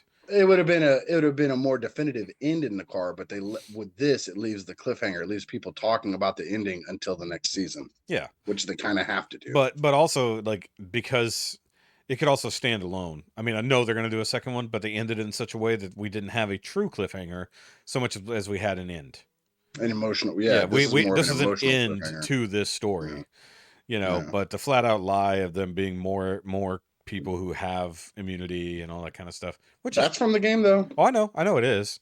I'm just saying like that lie just like totally fucks her in the future, Yeah. But yeah, either way, it's still good. But then there was Mando. So I don't think we haven't talked the last 2 episodes of Mando. Because it's a show. Yeah. It's fine. So it's better than Bad Batch. It's okay. I guess that's possibly true. I haven't watched Bad Batch, but so I made this post early on in the SHOKY Discord about this season, about this past episode 3. Let me see if I gave you a hot take phrase. It ain't no Andor. Well, that part is true. But you know what? I didn't need it to be Andor. I needed it to be Mando. But no, I just needed it to be as good as Andor. That's the problem. Yeah, well, that ain't gonna happen. We don't have Andor's director here. So either way, that's the problem is they show you they have the capability to do this, and then they're back to the same old bullshit. And I'm like, God damn it! I'm actually fine with whatever they're doing here because it is something different. We don't have to focus around Jedi. I like that we are going actually very Mando centric, like not just our Mando, but Mandos in general. So like the fact that we went back to Mandalore, we actually explored it to the point that all that, that he actually went down to the waters to rebaptize himself. And by the way, he got so fucked in that episode. Like episode 2, he was just so screwed. Like from the fucking half droid thing, fucking kidnapping him for his blood, to her having to come rescue his ass there, to going down to the waters to rebaptize himself, and then Mandalore almost kill him. Yeah, but like the fucked up thing is, all he did, if you pay any attention, nothing grabbed him. There was no steps. He fell off the ledge. It just because you notice like when Bo jumps in the water, you can see the broken steps. Like they're right there. So normally it's like he just sank because he's wearing a metal. Yeah, he took off his fucking thing, so he basically sank like a fucking rock, like you would expect. But everybody thought that he had been grabbed, especially while underwater. We discover there's a fucking mythosaur still alive somehow. And Mandalore. No, that's the planet. The thing is called a mythosaur. Is it called mythosaur? I thought it had the same name. Nope. That's where they got their names from. So the planet is called Mandalore. The leader. They are Mandalorians. Well, the leader is also called as a title, Mandalore. the Mandalore. So that's actually it's actually got an apostrophe in there. And then the mythosaur is what mythosaur. So it's a made up dinosaur. It's a mythosaur. Kind of. Well, I mean, in this case, yes, because there hasn't been any for thousands of years, and now there is a living one. And so she freaks out. But I love his thing. So remember we talked about, like, how is he going to bring back proof? And he literally just takes back a jar of water. I was like, because apparently that water has specific properties that reacts very specifically when the But it's still very stupid, though. He could have just went down there and just picked up some of the water. Like, it doesn't mean he immersed themselves in the revitalizing waters of Lake Minnetonka. It just means he's got some of the water from it. Yeah, but at least the thing is that, well, he had a witness, so he had Bo. And I like how his fixing his situation also fixed her situation. So it's like I yes and no, because she doesn't follow their rules and she thinks they're full of shit. But without meaning to, literally just take their helmet off and be like, go fuck yourselves. But without meaning to, she adhered directly to their laws. Like, it's kind of cool. Like, but it was fucked up that those imps fucking blew up her castle. Fucking dickheads. Yeah. Like, odds are they're out. But I mean, I know it's what they're doing, but I like how we have this Imperial faction that's going on somewhere, and we're like, okay, those could have only come from somewhere big. You don't just have that many TIE fighters. Also, that was a pretty good fucking fight through the planet, around the beaches. Yeah. Somebody's got to stash the TIE fighters because they had TIE bombers, they had interceptors. We know there's Imperial factions out there, but to have that many, you would have to have a fucking Star Destroyer. Like, you can't just house that. That's like many. a whole garrison. That's not just like a couple of them. That wasn't just a handful. Like, originally when it was just a couple that we saw, the first 3 they blew up, and then like there's just a whole fucking thing of them. It's like, okay, let's get the fuck out of here. So he takes her. Yeah, when they dropped out of the clouds and there was like 20 of them all of a sudden coming back. Yeah. And they had already struggled to beat 4, you know? Yeah. It's like, and he kicked the ass on that one because she couldn't do anything once he wasn't in the ship. So, you know, he takes her home to meet mom. Basically, right? I mean, you're not wrong. And I love that he shows up. He shows up, and then, you know, the fucking Paz Vizsla over there is like, hey, what the fuck are you doing here? And he's like, you're not allowed in here. You've been fucking kicked the fuck out. And he's like, no, I'm good. He's like, what do you mean? I have like, been. Bitch, can't you see the water on my thing? Can't you see my armor is clean because it was dirty when I fell in the water? And he's like, nobody was there for that, dude. Like, what the fuck are you talking about? I brought a Bo-Katan, and he's like, and? It was like, yeah, my family killed her family. What are you talking about? Get the fuck out. Nobody gives a shit about a Bo-Katan. Yeah, no one cares about a Bo-Katan. Also, like when she picked up the fucking Darksaber and just fucking tore the fuck up, went ape shit with no problems, whereas he couldn't fucking wield it against like those weird fucking once again, we talked about the fact they're doing makeup and they're doing puppets instead of fucking fully relying on CG. And it's working. Did you listen to the new Nerd Rage yet? No, I haven't. I'm behind. Bobby talks about it at one time in the episode. One of the things he was talking about Mandalorian, and it's the same thing I even said to Kara when it happened, is the part where Grogu like gets out of the ship, like he comes out of the thing, and he does like the Jedi backflip somersault thing. Yeah. And I told Kara, like, they're using puppets this year, so somebody flung that shit. Doll. Yeah. There's like somebody's on this other side of the ship, and they said, "And action," and they went, "Yeet!" Yeah, they're just yeeting over the edge. They're yeeting fucking Grogus. And that's exactly what Bobby said. It was the same thing. He's like, it looks so fucking dumb. Like, how many takes do they have to get? Can you make it backflip this time? Can you make it side flip this time? I'm like, that is exactly what I said. No, I'm hoping there's a small air cannon. I hope there's a small air cannon. They have like the shirt launcher. Yeah. They've gone. I want them to have gone way too far. I don't want it to be somebody there just yeeting Grogu. I want a fucking mechanical solution so they can repeat fling his ass. They have the droids flinging them. Yeah. I mean, like, and the thing, and like, I get why people would laugh at it, but like, I appreciate it because the old shit was that dumb. It's like it was already that dumb. We just got so used to modern solutions. I'm just seeing like Frank Oz on the other side now. Yeet! Hold on. Down below the starfighter, and just 3, 2, 1. Woo! All right, hey Frank, that was a little much. It was a little heat. That one went off camera. Too much heat there. It. And you got Amy Sedaris over there waiting for it. And just like. They hit him with like the jet lead. Like, that was too fast for the cameras to pick up. Can you slow it down some? Oh, I will call some bullshit just real quick though. So after Mando gets caught and Grogu leaves to go get Bo, right? So he pushes the button, opens the fucking cab of the fucking ship, Force jumps into the fucking cab, but then that means he left his carriage or waited a second for it to fucking come up inside the droid hole, even though the droid hole is currently full of droid. So I also like so they had to change. But I think it attaches. I think it attaches externally. Like somehow, it just covers up the bottom of that hole. It becomes like a hatch cover. Maybe that would make sense. But also remember, he told Grogu to go into his pod or whatever they open the cockpit. Or canopies. But I don't think the whole thing went in though. I think it just just goes up to the ship and like vacuums to the bottom of it. There has to be something in there where it's protected and it can be launched separately because now he has a droid that has to be ejected now. Oh, I did love that scene where fucking R5 is like, nope. He's like, I'm not going. Boop. He's like, you don't have a choice in it. Bleep. Yeah, he's like, fuck off. And see, that part right there kind of blows my theory because he does just drop him out. They don't have to wait for the pod thing to move out of the way for him to drop out. They just drop him. It can't be in the same hole. Yeah. Yeah. So, but it's got to be somewhere nearby that Grogu can go into his pod so that they can launch.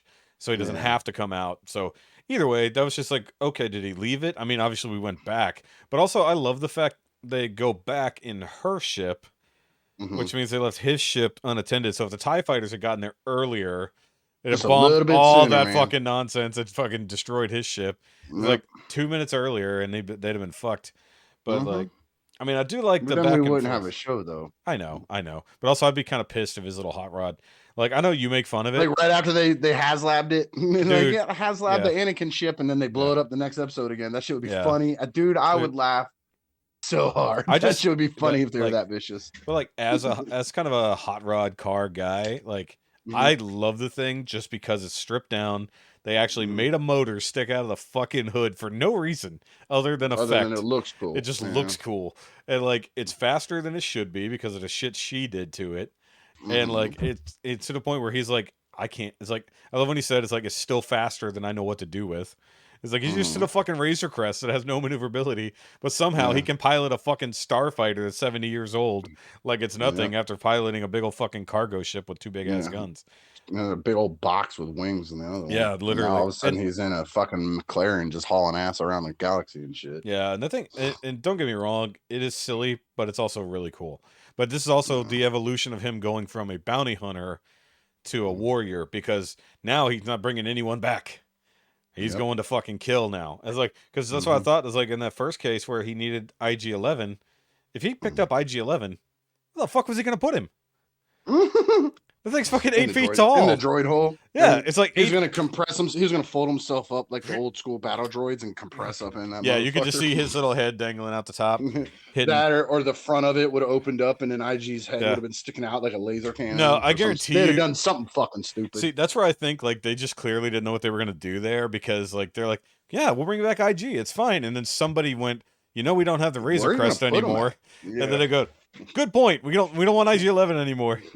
But thank God we got the Babu Fricks in there just for fucking selling more toys.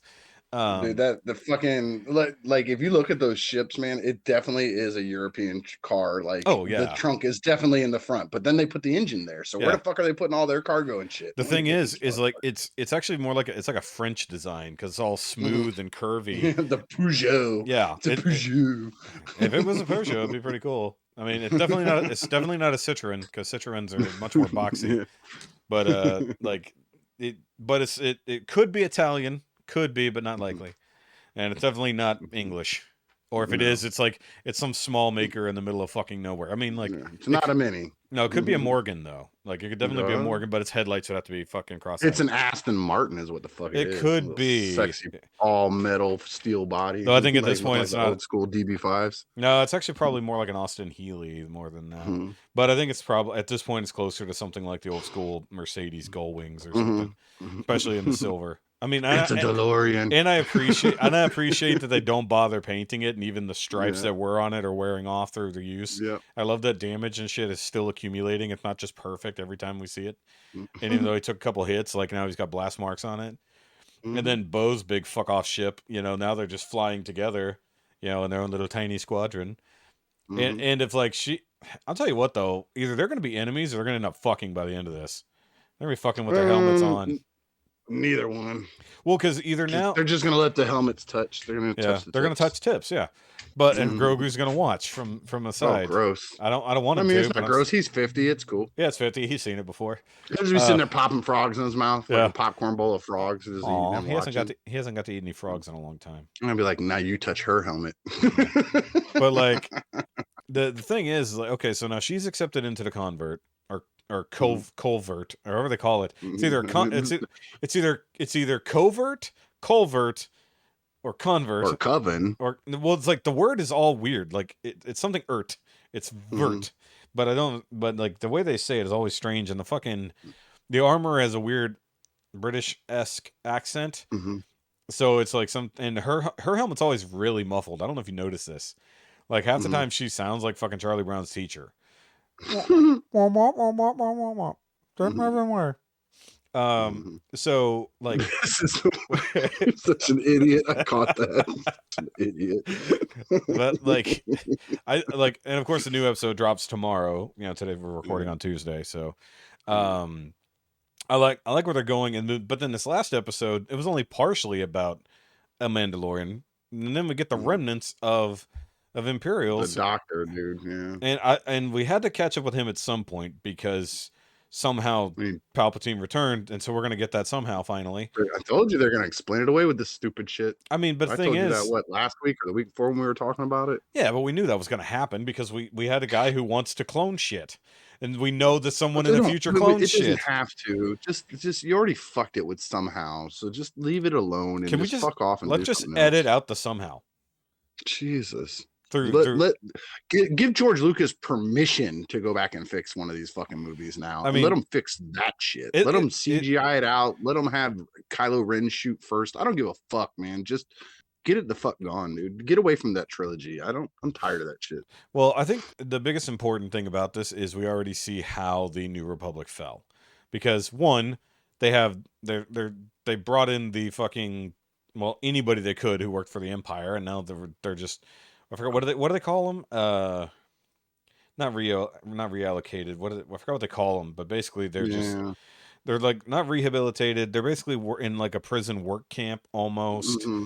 They don't have a name. They have a number. They got rid of the cancer, and then they're like, but you know what? Let's take some of these cancer cells and put them back in, and nothing bad can come from that. Well, you fucking dumbasses! You put the goddamn rats back in the kitchen. You can't bitch about them eating the food. Yeah. And the thing is, like, as soon as they showed that chick was in there, like, as soon as she appeared, I'm like, well, if I remember correctly, she was on a ship with him, and I could have sworn, basically, she said, we got to make sure they don't get Pershing. And so, conveniently, here she is on Coruscant, which I like that they are showing Coruscant a lot more, but, like, some of those green screens were also kind of wonky, like in The Last of Us, but, like, I like that we're getting, like, okay, they brought in all these people, and apparently, I didn't know this, during the New Republic, instead of Coruscant just being the capital, like apparently every few years the capital would rotate to another main system planet, so that it was like kind of non-centralized. I think that was in the books. It might have been in the actual still canon books. Stuff, yeah, I think it's in what's left to be canon. They keep bringing new stuff back into canon, so we'll see what happens with that. Yeah. But I like the idea that we're getting the government. We're starting to see how even the New Republic, while they're decommissioning shit, is still doing stuff. And then they total recalled that guy though. They that did. Was stupid. No, but hold on. The reverse "It's a Trap" scene. I cringed at that, but I was like, okay, let's see where they go with this. But he's like, even I've been through the procedure and it was fine. Look at me. And his eye goes fucking sideways. And I'm sorry, I actually missed the Mon Calamari like wearing like a proper like spacesuit thing, like they did at least in the first few times we saw him, because now they're just wearing normal clothes and they got like big fucking heads and it's weird. And like at the opera house. You big-headed. Well, it's mostly the eyes that make it disconcerting. But I like that they're basically, it's a mind flare. No, it's not. It's fucking mind flare. It's like, I turned this bitch up to 11. And that's what they did. 11's higher than 10. Because they're literally like, okay, we're just going to put it on like a 2. We're just going to annoy your brain until you side with us. And then she's like, ha. But I thought, like, if they need this guy for this stuff, why is she frying his brain? I don't know if it was to make him. They already got the information that they needed. They didn't want him spilling the beans. So, part of me wondered if what they did, the reason that she took him to the Star Destroyer to get the shit, which, by the way, just fleets of Star Destroyers just being decommissioned. You know how long that shit would take by hand? Like probably not long when they take it to planets where there's billions of people living. I mean, if they took it to where is it that where they built them? Where are the shipyards? The junk planet? No, the one where they made the Millennium Falcon, where Han Solo's from. Corellia. Yeah, so Corellia, that's where the shipyards are. It would make sense to take them there to decommission them. They're not. They're decommissioning them on Coruscant. It's like, first of all, you got to land the fuckers, and you got to power them down. Then you got to slowly take those bitches apart. They're not small. Well, they have whole entire planets built for that. What was the one? Yeah, that's what I'm saying. In Shadows of the Empire, you had to go fight IG-88 on the exactly. Yeah. And so, like, why would they do it here? Like, that's part, like, that made no sense. It's not the only place they're doing it. They're just doing it everywhere. Yeah, like you said, it's millions of these things you have to take care of. I guess that's true, yeah. But then, like, the fact that I like the idea that they got to decommission both fleets. They're decommissioning both things. They just said, fuck it. No more war. We don't need our ships. They don't need their ships.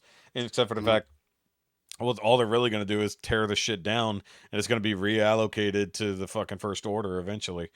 Yep. Like, but then I like the idea that the doctor gets turned on the fact that, much like himself, he's being decommissioned even though he's perfectly useful. Yeah. And that turns him because he's like that, you know. And so it's the way they managed to manipulate him into actually turning on them, and even though it was for the greater good, is still, you know. But that was almost self-fulfilling prophecy. Oh, They yeah, that forced was- him to act that way to make them be able to do that. Yeah, it to was a him. trap. If they hadn't have done their steps, Yeah. he would have never gone that direction. And it was a trap. But the whole point was, even they brought this up. I think they brought it up. No, not necessarily in Andor. I forgot where they brought it up. It came up before. It might have just been in this series where they're talking about how the fucking not the First Order, the New Republic, basically, while they've done everything they can, they just tried to reinstall people they had before, but they just said fuck the Empire and tore everything down, with the exception, and I found this out earlier before we went rolling. Apparently, Mon Mothma, who is more or less in charge at the top of this, I didn't know this. They said that if there were still Empire loyal planets, they could stay loyal to the Empire. They just couldn't have weapons or an army or anything. I don't remember It's like, that. yeah, apparently that's the thing. Apparently, like, I guess that's an aside So story. what do they call that shit when they kind of like when they shut down the nuclear stuff? They call it they decommission them. It's like they have DMZs around their planet. Yeah, so basically, yeah, they said, okay, look, we're gonna still do whatever you got to do. You can still do commerce. You can do whatever you want to do. You just can't make an army. It's just like it's basically like they left all the fucking doors open for the First Order to happen, and then we're surprised when the First Order happens. But if they go, but here's the catch though. Yeah. The opposing side of what you're saying is if they went in, they're like, nope, Empire's gone. Nobody is an Empire. Yeah. Then they have just made themselves the Empire. Well, it's just what they did. Would still have a new. But remember, that's what the guy said. Them. But that's what that guy said in the Opera House. You know, whether it's like, Republic, Empire, New Republic. Who's even paying attention? They're all the same. He literally says, like, when you're on a core planet that no war is happening on, there's no difference between whoever's in charge as long as your paycheck gets filled and you're still rich. Who the fuck cares? And it's like I told you before, I care about local electoral stuff. I don't care about the big stuff because that shit really doesn't trickle down this far. Yeah. And it's only once it does where it becomes a problem, you know? And that's the problem, that we're seeing it from the eyes of a quote unquote political prisoner to an uber rich person. And now to someone who's definitely still pro-Empire and definitely not doing spy shit behind the back. Because the other thing I thought is that maybe once he showed them the stuff that he would need to do the work is why they wiped his brain. They're like, okay, this is the shit we definitely need. We didn't know. Now we got it. Send it to wherever Moff Gideon is. Because clearly, send it to where they're making Snoke. Yeah, so that's the whole point, is because there aren't. Moff Gideon's in prison. We know where he is. Well, they said. Remember, they even said in this episode, court martial. Yeah, but they also said that there was rumors that he had escaped during a transfer, and there's all kinds of rumors about where Gideon was. So there was the rumor that he had been mind flayed, all this kind of shit. And it was just like, I'm gonna go with he escaped for sure, and they're not telling anyone. Like, it's like, so that's why there's. They did the Total Recall thing to him and just killed him off screen, it was a fucking waste. He was a waste anyways. How they ended up finishing his story off. He'll be back. I mean, he better be. Well, because you got to remember, he needs to come back because they have to build up Thrawn. No, Star Wars loves to give you these big bads and then just kill them off. Darth Maul, Snoke. Why can't Gideon just be one of them? Oh, sure, because Maul definitely just died. Well, I mean, he only went on for another 20 fucking years. Yeah, only because people flipped the fuck out and they loved him. They didn't think anybody was going to love him. And they tried to kill him off. He's still alive in one movie universe right now that we will never go back to. So Maul is technically still around, but the other thing is they need somebody to help. Maul's not around at this time. Maul dies before New Hope. Oh, at this point, yeah, because this is post Jedi. Yeah. So no more Maul, and his brother's definitely dead. But what we do have is a particular blue skin, red eye boy out there that we have to go find. Admiral Thrawn. So, I don't want them to fuck him up. They're not. They're just gonna work with it. Fuck him up. Well, I don't know. With Kathleen Kennedy gone, maybe it'll all be better. God, calm down, Mike. Calm down. Actually, now remember what Mike said a few weeks ago, but he said it was about Filoni. I heard literally the same thing, but it wasn't Filoni. It was because none of it's true. It's just people talking shit on the internet. I know, but this one was actually more of an interview than anything else. I actually saw a thing about it. It wasn't just a rumor. But it's like, but the thing about it wasn't Filoni, it was Favreau. Basically, Mhm. Favreau was about to fucking walk off because she kept interfering, and it was literally basically the shit about Grogu and all that. Like, make it more about Grogu. It was literally like, why the fuck was there that fast turnaround and all this other stuff? Like in the middle of season 2, when they did this shit with Luke, and then with Boba Fett, when they pulled Mhm. that nonsense, like originally Grogu was just supposed to be gone. Like that was it. Like Mhm. you said, Grogu was supposed to be gone, fulfilled the prophecy, blah blah blah. And then we Mhm. would follow up way later somewhere else. Not even worry But about it, then right? you can't sell plushies if he's not on the screen. Exactly. So that, with that sounding interference in there, and with what this said, that basically Favreau would definitely would stay on, but he would have control over season 3 to get the story back on track. So And then the biggest problem is Kathleen Kennedy is the focal point of yeah, everybody's anger and and I hatred. know it's not But she's just not. her. She is coming back and saying that stuff, but she's coming back from a board of directors. And a Disney lot of is a times, big, huge corporation. Yeah. Those people sitting in that room go, "We want to make X billion dollars Yeah. this year. You make it fucking happen." Yeah. And then Kathleen Kennedy got to go, "Well, guys, I got bad news. We need more Grogu because he makes us X billions of dollars, and these guys up here are eating my ass about it." So yeah, and I get how that happens. That's obvious, and it's not going to be her. It's going to be someone else. But also, people Yeah. love to because believe the that. next person that comes in is going to have Yeah. to hear the same bullshit from I that mean, board of directors. and you remember Bobby's video about Kathleen Kennedy a few years ago, where he literally said, "It's like, do you guys not know the giant list of fucking massively successful Yep. things that Every movie that we love and harp on about how they've ruined it, she made them. Yeah, she basically made that shit. It's like, Yeah. so you can sit there and complain about the last few years since, and realistically, she was here before Disney. So, like, Yeah. the fact that they bitch about Disney. She was wasn't she involved in Return of the Jedi? I think she was around for Lucasfilm, like, not even the Disney the whole era. thing. Yeah, so it's like, you can sit there and bitch and complain. It's like, basically, between her and Lucas, that's how Star Wars kind of got made to a degree. So it's like the parts of Star Wars you love, she was there for. It's like she was still there over the shit you also loved. And it's like, and then yes, the stuff you despise, but if she had no hand in that, who cares? It's like she didn't direct them, she didn't write them, she didn't act them. Yeah, they want to give all the blame, but never want to give any of the credit. You know how that works. But it's like in this case, I want this series because, like, even though they put the Mandalorian title on it and it does mostly focus on Din Djarin and what they're going through, they have to build and set up other shit because this is a universe that's all tied together. So, like, I get it. Like, having an entire episode straight about Pershing's story and then cutting back to Din's stuff is like, could they have made that its own separate episode or intertwine the story? I don't know. I think the editing is going to be weird on this season personally, but I like what the story's doing. And it's not just... Keep going for a second, Carousel. I gotta say hi. Okay. Keep going. Oh, so like I actually filmed in the kitchen shit and out the box stuff. So, and I did that thing. You know that thing that BBTS is great for. You know, when you ship something, your stuff comes in. Pile of shit. When you ship your pile of loot, and then the stuff you're waiting on comes in. God damn it! Literally did the same fucking thing. I shipped some. I had 4 items sitting there. I said, "Fuck it, I need these."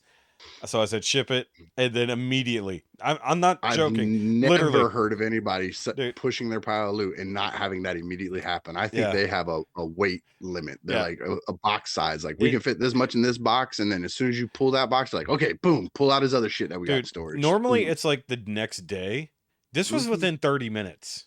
Wow. I said, ship my pile of loot, and then I get the fucking pre-order arrival notification of my Thundercat statues that I'm still waiting on.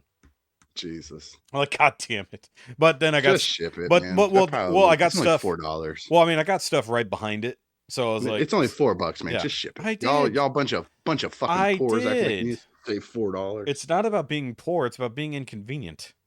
It's inconvenient for you to have to just wait for a box to show up. To wait an extra 2 days for the next box to show up. Yes, it's annoying. Well, the thing is, I need the one because I've been working on my Demon Slayer shelves, and the next statue that I need to know the height of to set the shelf height is in the next coming box, so I had to get that shit. Jesus.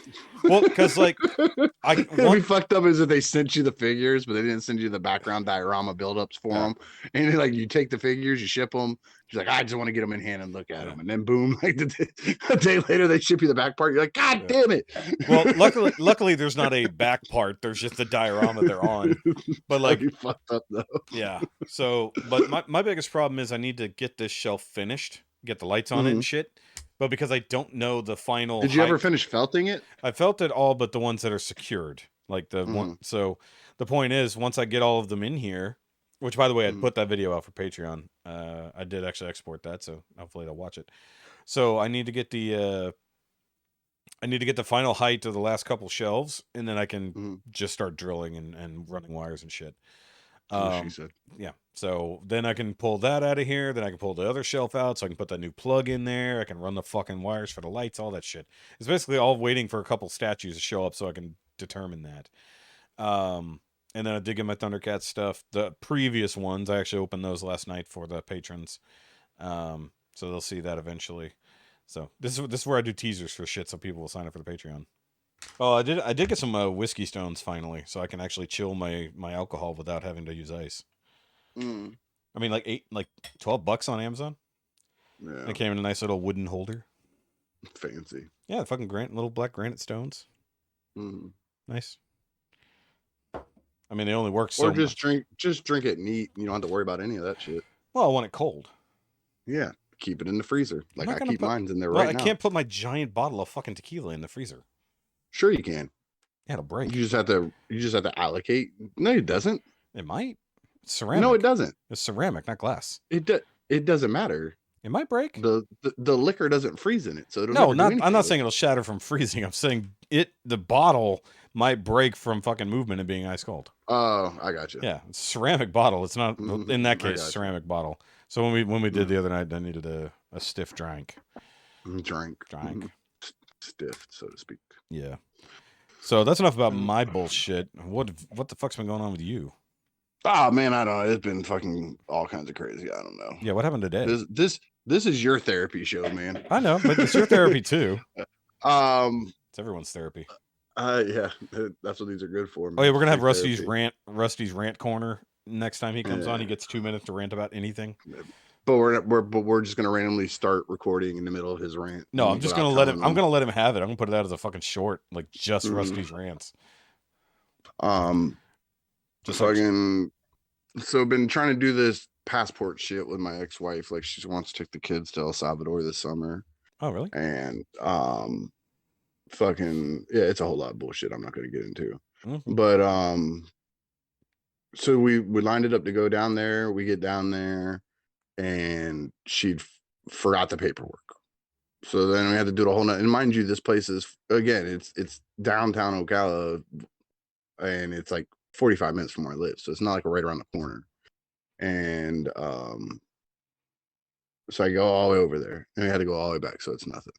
So then like a week later, I'm like, okay, well, let's get over there. You got the paperwork. Don't you got to wait till my next day off. Yada, yada. Cause it has to line up with her days off and all this shit. Yeah. Whole time she's giving me shit like it's my problem. Like, first of all, I don't want to get them passports. You do. And so that means you're going to make sure all this is easy. All I got to do is walk in, begrudgingly sign some shit and leave, or this ain't going to happen. And so we get down there and we walk in at 5 minutes till 4. And then these motherfuckers talking about, well, we don't do walk-ins after 4. Bitch, we was here before 4. Y'all just got to us. That's not my problem. We've been here since before 4. Yeah, fuck that. So then we got to leave. And she said, make an appointment. It's easier. So the thing is, you have to have okay. So that was the third time was the after 4 thing. Cause the second time we went there, we get there, we're there plenty of time. And they're like, and you have to have the kids with you. Cause they have to say that, these are my parents. And they have to witness. So we're like, fuck me. So now we got to line up with getting the kids over there. Well, it worked out that, they had spring break last week and Monday was a teacher work day. I was off. She was off. Kids are out of school. Take so everyone like, fuck it. We're going to go get it all done and over with. We get up there. We fill out the paperwork. Go to the lady. Our number gets called, because we did the third one where they said the 4 o'clock was during spring break. So that was last week. They said make an appointment. So we made an appointment for Monday. So we go up there Monday, fill out the paperwork. Our number finally gets called. By the way, we're there. They're on like D3 and our number is like H16. So like we're already going to be there for a while. So we fill out all the paperwork, get over there in front of the lady, starts looking at our paperwork, and my ex-wife had crossed something off. Like she'd misspelled something and crossed it out. Oh no. Have to restart the whole entire paperwork. Oh god. Because they will not accept it with any kind of scratch outs or marks. It's got to be perfect. Fuck. So they bump us back into the queue and we got to go sit off and do all the paperwork again. So already I'm agitated at this point. And we finally get that done, get called back in again, sitting there, and I look, according to the paperwork, I had to pay for one, she has to pay for one. So when you ring these up, I need you to ring them up separate so that, you know, I have proof that I paid for one. And she's like, oh, well, there's no ringing up. I'm like, I'm going to use my card, but I still want my own receipt. She's like, oh, no, it's a money order. Like, what the fuck you mean a money order? Why are you just not saying this? No, I didn't, dude, I went off my ex-wife, man. Oh, God. Ugh. I was like, you're supposed to do your homework on all. I didn't know that they were supposed to do money orders. And like, we're standing right there after we leave, of course, because now my ex-wife has to go back to work. So we can't just go get a money order and come right back. Now we have to reschedule for a whole fucking day. And we're in the parking lot. And I'm like, why didn't you check all this stuff? So we knew to be down here ready to go. She's like, I didn't know. How am I supposed to know that? And I went, how to get a passport in the state of Florida for a minor. And like Google immediately tells me you go down with a money order and blah, blah, blah. I'm like, that's how fucking long it would have took you to know all this shit. Like, Jesus Christ. So now we have to do it on a whole nother fucking day. Like it's just this whole thing. And a whole day wasted. Yep. And it's just fucking annoying. And I just want to be at home playing my game on my goddamn day off. I don't get that many days off. And I spend 12 hours a day on my days at work, on my feet in a hot ass kitchen. When I'm off, I just want to be off. And I don't want to deal with shit. And then on top of it, it's something that I don't want to do anyways. So I'm really already pre-annoyed by the situation. And then you're not even handling the homework. Oh yeah, I'm already annoyed. The only reason why I'm doing it's like paranoid, but slightly different. Yeah, the judge is making me do it. So that's the only reason why I am doing it. And I told her this last time yesterday, I was like, look, we're doing it again. If you fuck this up again, I'm going to tell you right now to your face. You might as well go ahead and contact your lawyer and tell them that I'm refusing to do this. And in 8 months, when we finally get in front of a judge, we'll explain it then. I'll worry about the repercussions then, because I'm not going to keep going back and forth through all this bullshit. Yeah, I don't want you to take them anyways, you know. And it all has to be done at a certain time because they're supposed to go in the summer and da-da-da. I was like, so if you fuck this up again, they're not going this year because it'll be 8 months to a year before we get in front of a judge. So you better fucking take care of it. So we had to go back. I think we're going tomorrow. Do it all the fuck over again. Giant pain in the dick. And in the dick. So dealing with that shit. Working all the time. Kara brought me chocolate. So I've been dealing with that bullshit. Yeah, that does sound like some bullshit. On the positive side, get that negativity shit out of the way. They had spring break last week, so we got to spend the first half of spring break with them, with the boys. Took them to Dave and Buster's and blew out way more money than we should have, but they had a blast doing it. I saw pictures. Yeah, they had fun doing it. And what? I was going to say in video, but I don't remember if there was video of them playing or not. Probably. I don't care if there was. She does all that shit. I don't do none of that. Yeah, that's why it's useful to follow her. I know what's going on. Mm-hmm. Yeah. Like, you don't post anything.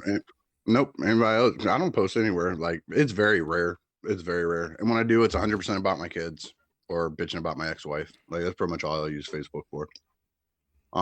Usually in the same breath. Yep.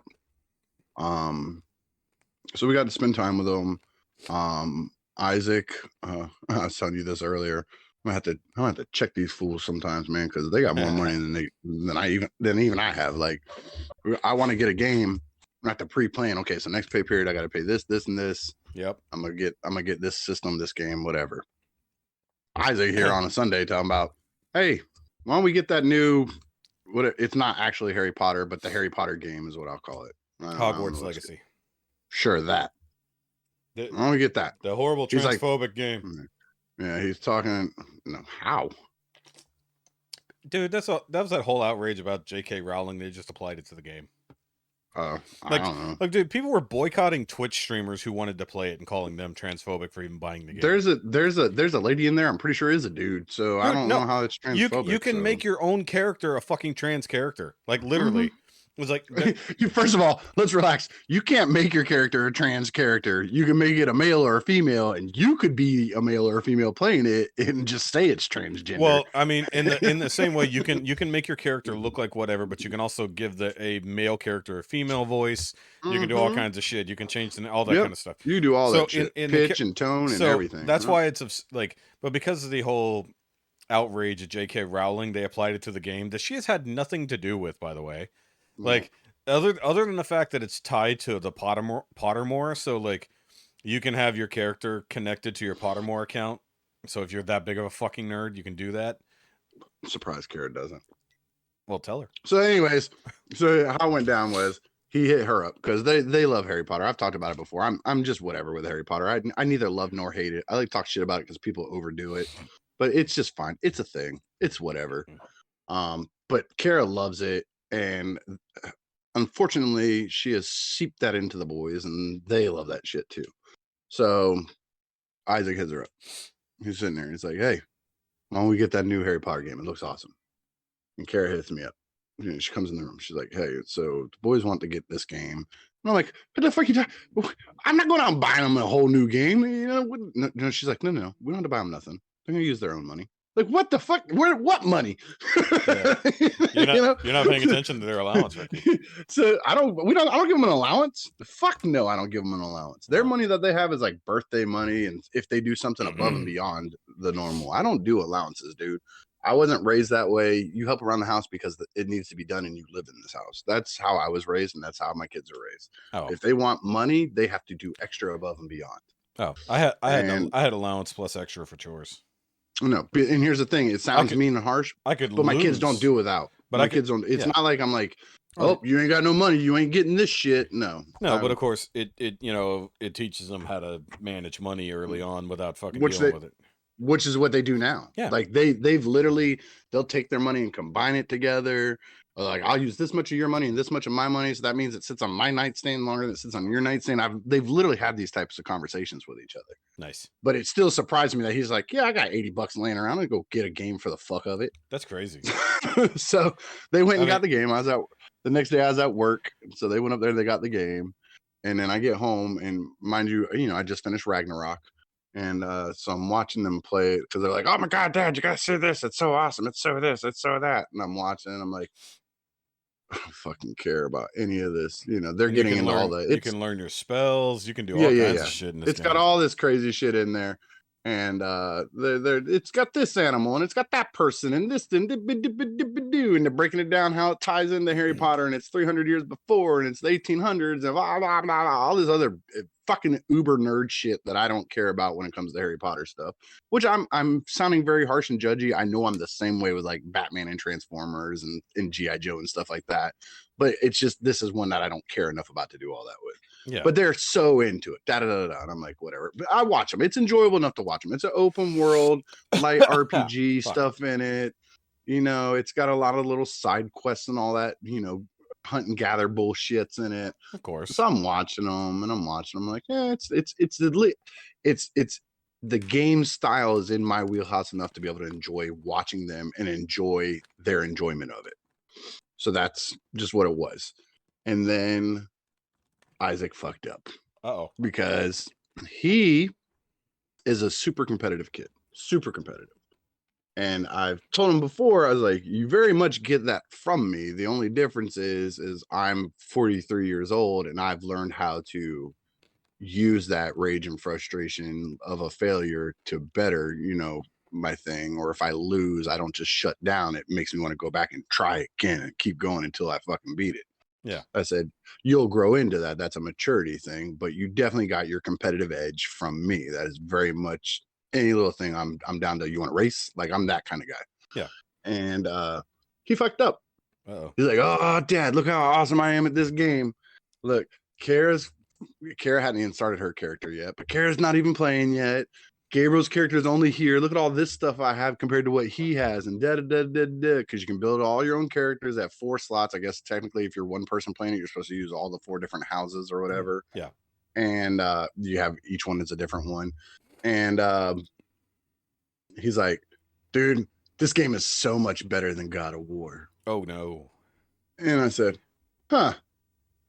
He goes, yeah, because we can play this one. That means we're going to be better at this than you are. And I said, huh, okay, that's cool. And then they went back to their mom's house the next day. You know, it was her half of spring break. And I was also off the next day. So I was like, well, I'm going to show this little motherfucker who he's talking to.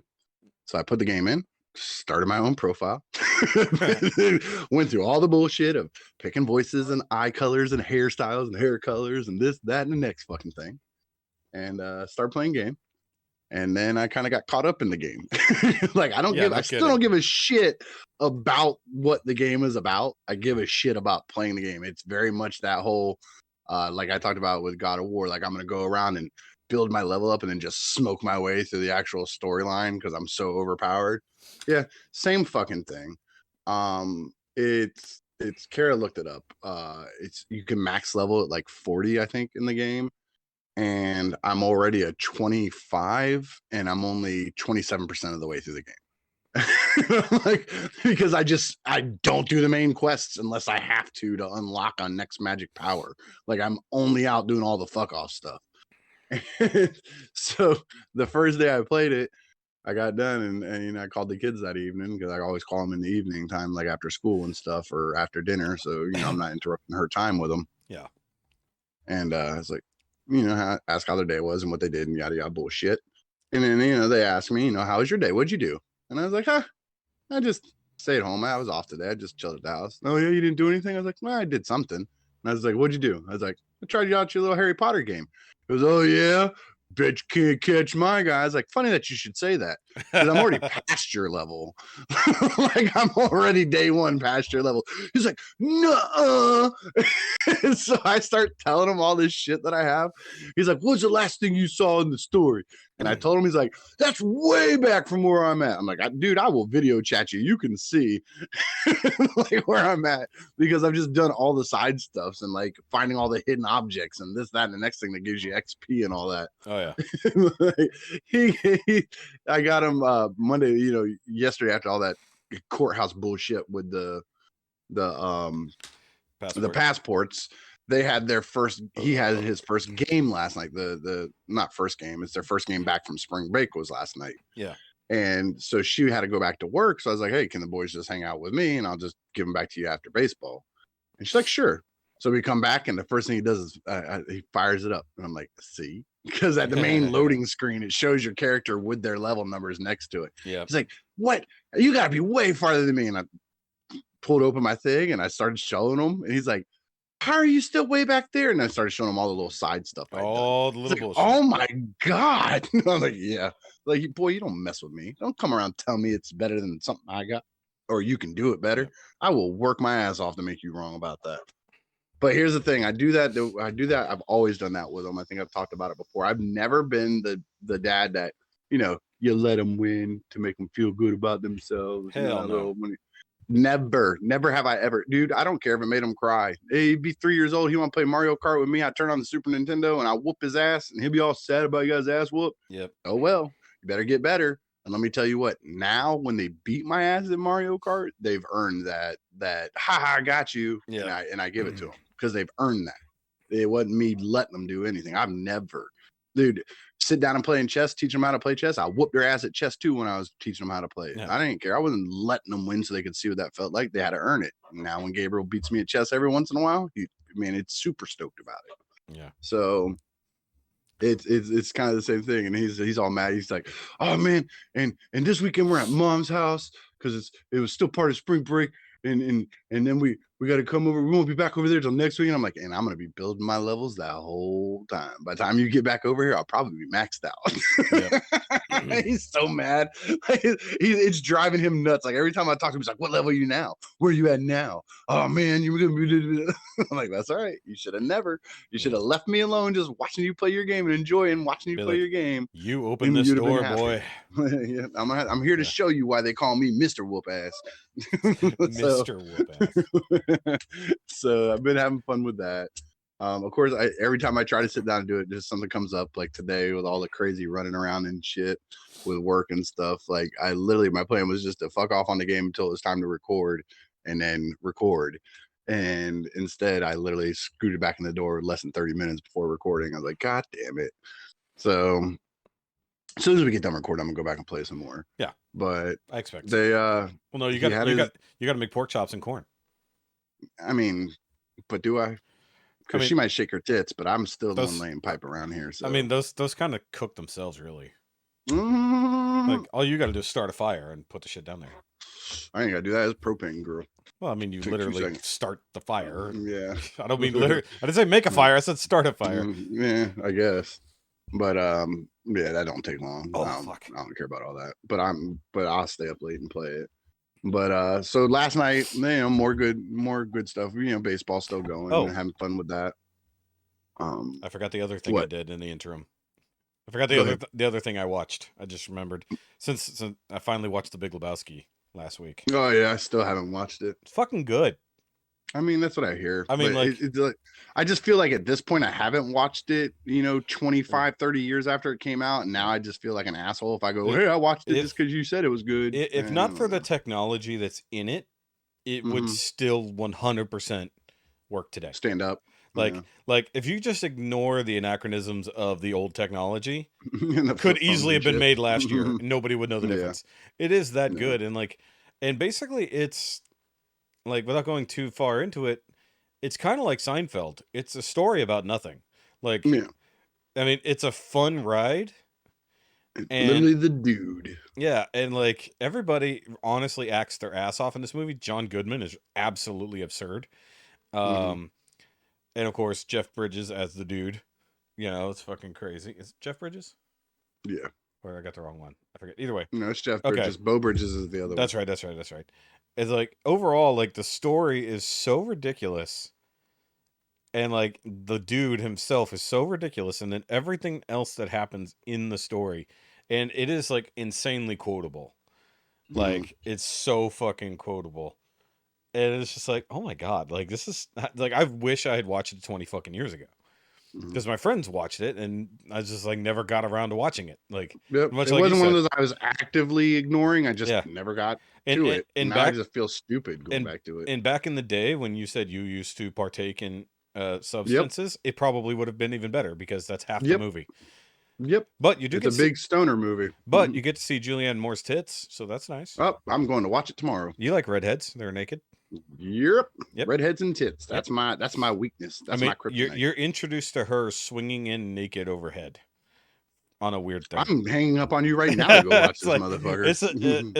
It's a funny fucking. It was funny, and I needed to laugh. We watched that. Yeah. We watched that, and I was like, I was laughing at jokes that I was like, that was really fucking dumb, and then I thought about it. It's like, oh, that's really fucking good. It's clever. It's like some of it is like it does warrant like going back over. So either way, sorry to interrupt your thing, but I just no, you're good, you're good, man. Hey, that was how we roll around. That was another kind of like milestone thing because it's just like, sure, we watch a lot of that off the bucket list. We watch all the new things, but like going back and visiting an old thing was actually kind of fun. Yeah, there's other movies I had no interest in watching, but well, you sold me on Julianne Moore, so I might have to go back and watch it now. Yeah. Oh, and she has a ridiculous.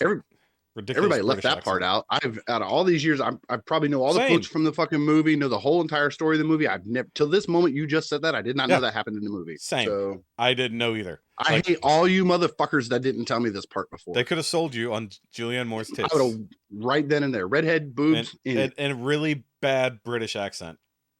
Don't care. I know, but that's the funny part. I put him on mute, man. I'm not there for her to talk anyway. There's no normal people in this movie at all.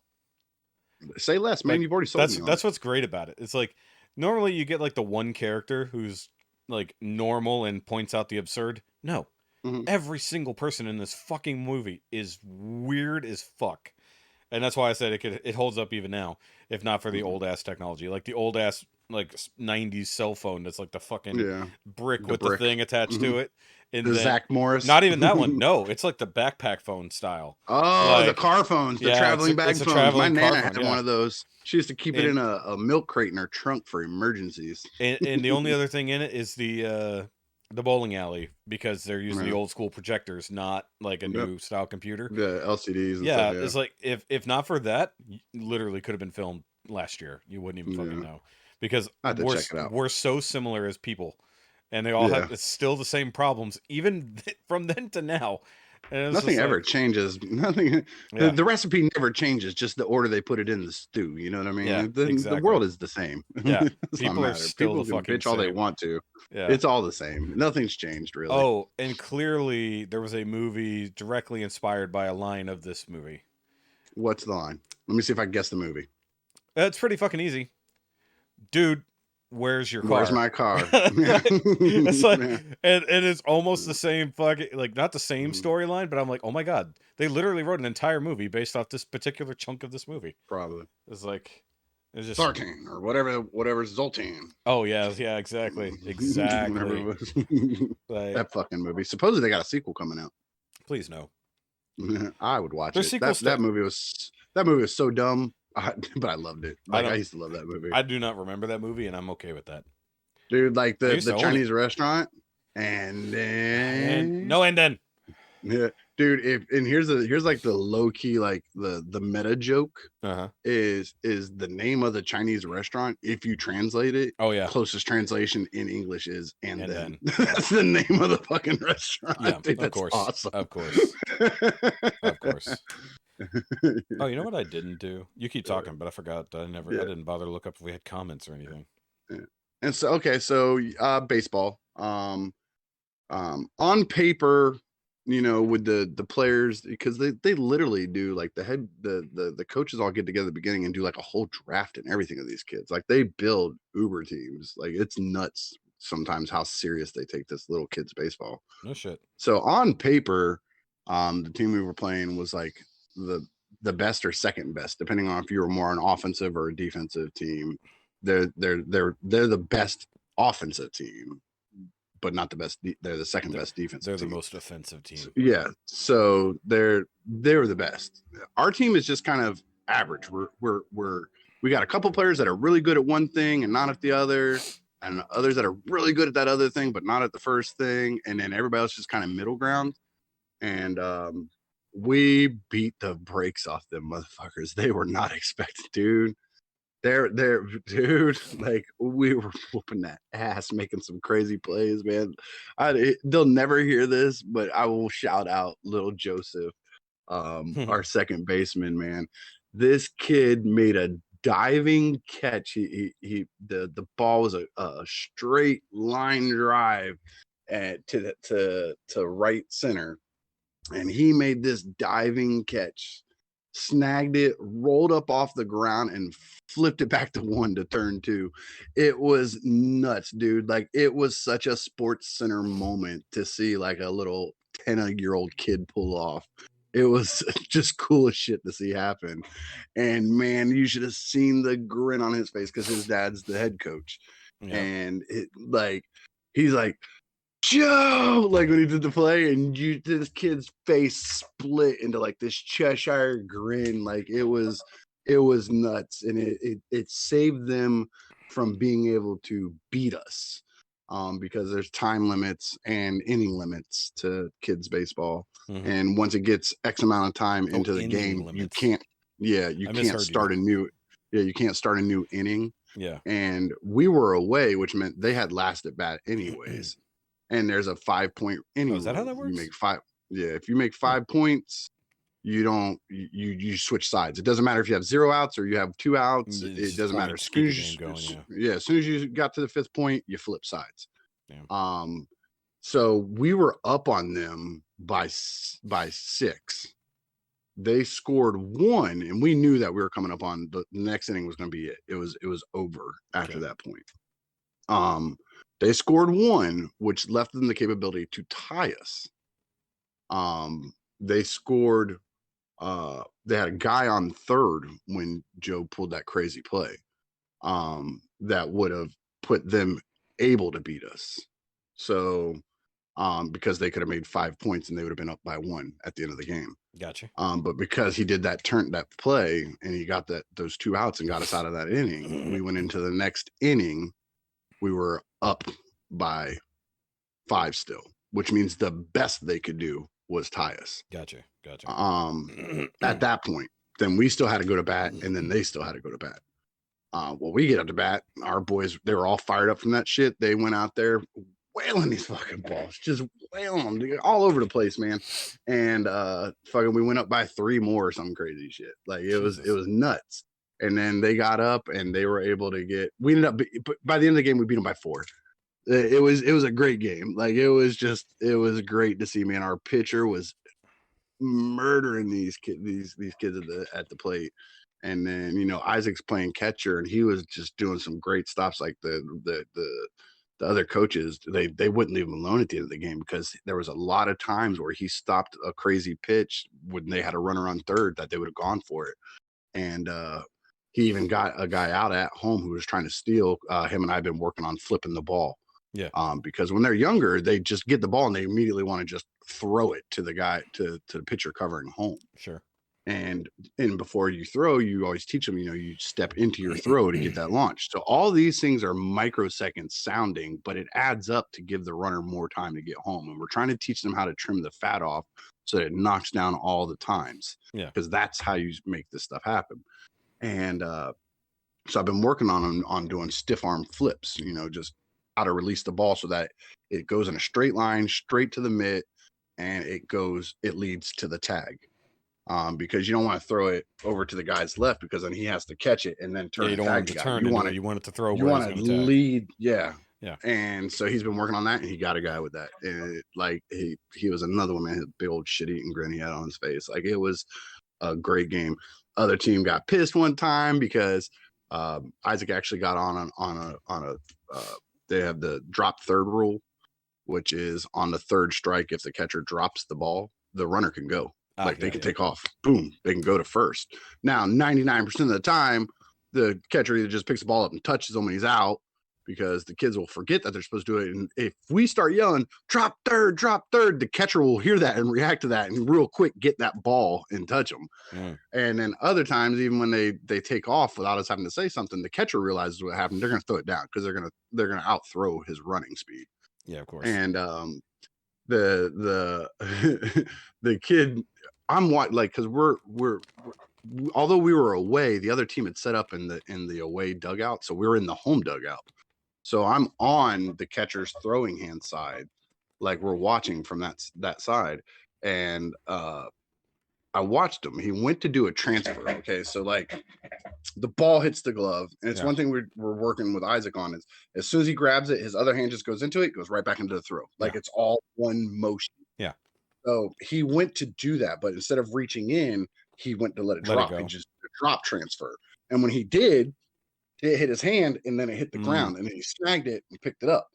And the umpire behind the plate already called him out. Like they said Isaac was out. And I was like, drop third, go. And like this, I just pointed at him. Like I didn't even have to yell. I said, and then pointed, and he just took off. And he got down there, and they called, the umpire behind the plate called him out. But then the field umpire said he was safe. And so, they got to confer and all that. Yeah. And we had a runner that was on first in front of Isaac who had stolen on the previous pitch. He's now on second. Well, then the field umpire said, no, he is out because you had a runner on first, which means he can't take off. You can't do a drop third takeoff when somebody's on first. The base has to be empty. Gotcha. And we're like, no, it was empty. Bentley was already down on second. He stole the last pitch. And he looked to the other umpire. He's like, hey, he was on second. He's like, yeah. He's like, okay, well then he's safe. So here comes the coach from the other dugout. That's bullshit. Wasn't no drop third. He even touched him. And I said, well, here's the problem. Even if you want to say he touched him, he tagged him out. He touched him like this, like ball in this hand, glove in this hand. He touched Isaac like this. That's not a tag. There's no ball in that. The ball has to be in the glove. The ball has to touch you. or you have to touch him with the hand holding the ball. Yeah. I was like, he didn't touch him with the ball. It doesn't matter. He's safe on first. Coach, no, it didn't. Blah, blah, blah, blah, blah. And all of a sudden you hear from the stands, from their side, of course, they're all like, boo, he's out. Y'all trying to cheat. Da, da, da, da, da. And then you hear one of the ladies from our side go, I got the whole thing on video if y'all want to watch it. You could see him pick the ball up off the ground. It was definitely a drop third. And they're like, no, it's not. Da, da, da. So we got to go to the play. We got to go to the play cam. Yeah, she took a screenshot of it. And like, the umpires are out there, and the other coach had made. I get it, and I explained it to the boys afterwards. I was like, it is our job to fight those things, even if we think there's a chance we're wrong. We're still going to fight it because we want to give ourselves that momentum. Yeah, I said, I get it. I get where that coach was coming from. Yeah, I said, but this coach, there's a point where you're arguing for your team, and there's a point when you're just arguing to be an asshole. And this coach crossed that line. Once that person said, hey, I have video of it showing the ball on the ground. Yeah. Your argument's negated at that point. There's no way you could fight video proof. You just stop talking. Oh man, that sucks. On we go with the next player. He wanted to keep going. Man, he almost Tommy Lasorted him. I thought he was going to take his hat off and start kicking dirt. Like, it was crazy. And but at the end of the day, they called Isaac safe over there. He was fine. But it wasn't a boring game. Everybody was kind of doing everything, and it was just a good game, and it was a good comeback. And being that they were considered a top team, and everybody's just bad news bears our team. Like, there's even a couple times I asked the other coach, I'm like, dude, did they just sandbag us with some of these kids? Because you look out there and there's one kid literally sitting on the ground playing in the fucking dirt. I'm like, he's not even. It wouldn't matter. I could throw the baseball at his head and he's going to get hit because he's not paying attention. He's sitting on the ground looking in the dirt. Like, he's not here for baseball. And he just laughed. He goes, man, we got who we got. We got to choose the ones that we got, and we kind of got the leftovers. I'm like, okay, that's cool. And they do this to us every season. And the problem is those teams go out there with the intent, they got all the cocky superstars on their team. And these are kids that think that way. So their entire note of self-worth is based on what their parents and the people watching the game think of them, and they think that you're a superstar and you're gonna hit a home run every time. When you get up there and you strike out, it shuts your whole fucking mind down. Like, you're just done. You literally, like we talked about that first game, you could see the shoulders go down, heads go down. Game's over from that point. It doesn't matter if that's first inning or the last inning. If that happens, the game's over. They didn't beat you, you beat you. You gave up. And we watched it happen with these kids, man. These kids are out there, they're swatting it. Don't get me wrong, they're playing, but we work with our outfield on being defensive and doing the C cuts and being in motion so that when they get that ball up off the ground, they're already heading towards where the ball needs to go and throwing it. And we're cutting them down. Like, every time they're trying. We're getting them in a pickle. We're getting them on their leadoffs. Like everything they think they're going to do because they're better than us is just not playing out the way they fucking think it's supposed to play out. So they were just done.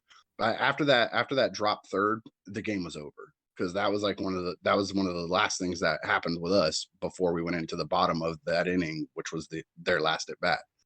And so as soon as that happened, you saw the whole team just kind of gave up. The pitcher was standing out there with his shoulders down. The whole team just kind of kicking dirt, looking around. Like, they were done at that point. And it happens like that every season. Every season they think they're going to come out there and steamroll us because, we got a team full of power hitters. Well, our team's decent at defense. I mean, they're not the best, but they sure as fuck ain't the worst. They're gonna bobble it all over the place and let you run everywhere. Yeah. So they come out there, they get shut down. Oh, we got this awesome defensive team. Your team ain't gonna be able to do nothing to us. Our guys are not gonna swat it all the way deep into the outfield. We got a couple guys that'll get it out there. Most of our training with them is infield and very short outfield. So they get the ball there. They know what to do from that point forward. They know how to lead off. They know how to steal. We do these drills over and over and over and over with them. Teach them how to read the pitchers. Teach them how to read the plays. Like, it's constantly. It's a thing we work about all the time at practice. So it's already in their heads, and they're just doing it. So these teams come out there, and we start stealing bases on them all day long. They're like, what the fuck is going on here? The kid only hit the ball right in front of the pitcher. How the fuck is he on third? It's because we teach them how to steal. We teach them how to play baseball. They know what they're doing out there. They're just not the big super ubermensch team that you think you put together. And now your guys are shut down because, you told us this team was going to be a cakewalk and they were pieces of shit and jackasses, and now they're running all over us. I guess we can't beat them. And then they shut down, and then we beat them. We won the championship with almost the same exact team that we have right now. Yeah. We won the championship last year. And at the end of this game, I told Tom, I was like, that's the team to beat, and we just did that shit to them. I said, we're gonna win the championship again. I don't give a crap what nobody says at this point. Yeah. Like, it's gonna be this. I'm not gonna tell them that, because then our team becomes those big fat-headed kids that think they're just gonna walk all over everybody, and then they start fucking up, you know. So now it's just we as coaches, like, man, we got a shot at this shit. But them, like, hey guys, you need to keep working at it. Keep working at it. You're doing good. You're doing better. You can always get even better than that. Just we're gonna keep drilling, keep working, keep drilling. And they're having a blast with it. And we're doing the same thing we did last year. We had one really bad game against a team that shouldn't have beat on us. We had a bad game, and then every other game we've won so far. And that's almost the same thing that happened last season. Yeah. Like, it was verbatim. It was the team that shouldn't have beat us, shouldn't have beat anybody. Like, we have bad players like thrown at us. They have the worst. They have all they have the ones where the kids are out there because their parents make them be out there. Yeah. And they don't want to be there. Like, they are the actual, they're not even Bad News Bears. They're the same lot team that wishes they were the Bad News Bears. You know what I mean? So they beat us because we went in with that mindset. Like, huh, this is the team we're going to beat. Look at them. They got their socks around their ankles. You know, their shoes are all untied. Shirts are untucked. You know, they look all like haphazard. Their uniforms aren't on. They're on backwards, on upside down. We're going to whoop on it. And then they whoop on us because the kids get ahead of themselves on it. And the same thing happens now. Now we're doing it to the other guys, the ones that think they're going to come out there and look at us. We're super shiny with our super brand new $5,000 baseball bats.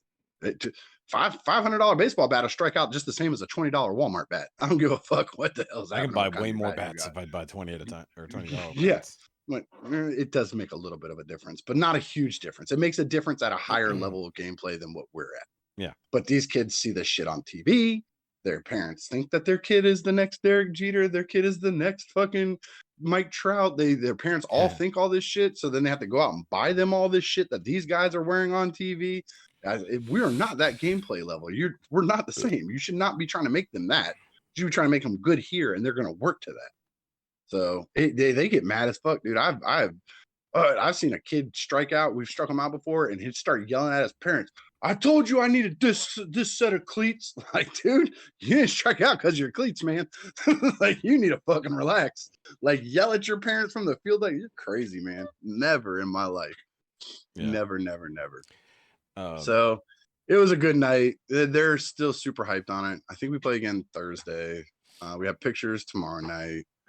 I was going to say, speaking of baseball, unfortunately, Jose Altuve got hurt the other night. Playing what was it, like not World Series, but like international baseball. Yeah, got fucking hurt, like busted a hand or something. Got hit in the hand. Something like they're saying might put him out for a whole season. Yeah, which fucking sucks. We kind of need him. He's fairly well important. Yeah, see, and that's the problem at the majors levels. That's where the superstars matter. Yeah, like this is not where the superstars matter. At this point, this is still a team sport. Once you get into majors, it's no longer a team sport. It's the superstar sport at that point. Yeah, they've weeded out the need for teams at that point. They built whole teams built out of superstars. True. So yeah, they built basically the Yankees of Little League. Yep. It's like what the fuck? But here's the problem: is they ain't the Yankees. These are guys that have been doing it for 30 years. Yeah. These are kids that have been playing for 2 years. They might have the natural gumption, like Isaac. Like he doesn't get mad. He gets annoyed sometimes because I told him, I was like, last season we had 2 backup catchers. And he used to always complain, like when they would rotate, like they'd rotate him out, like put him out in the field, or they'd give him a break on the bench to let somebody else catch.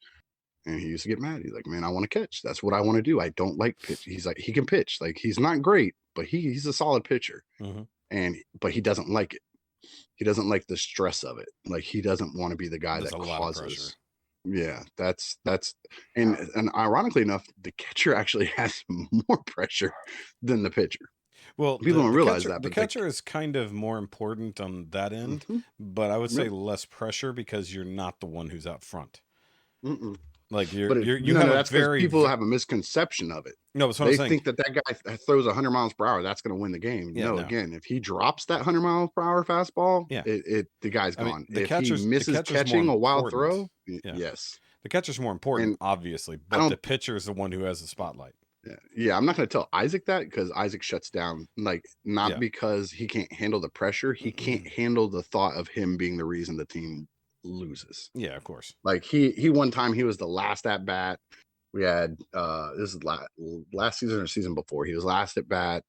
2 guys on. We needed 1 run to score, and he struck out. And let me tell you, it took him a week to get over that shit. Like, he was beating himself up over it. Yeah.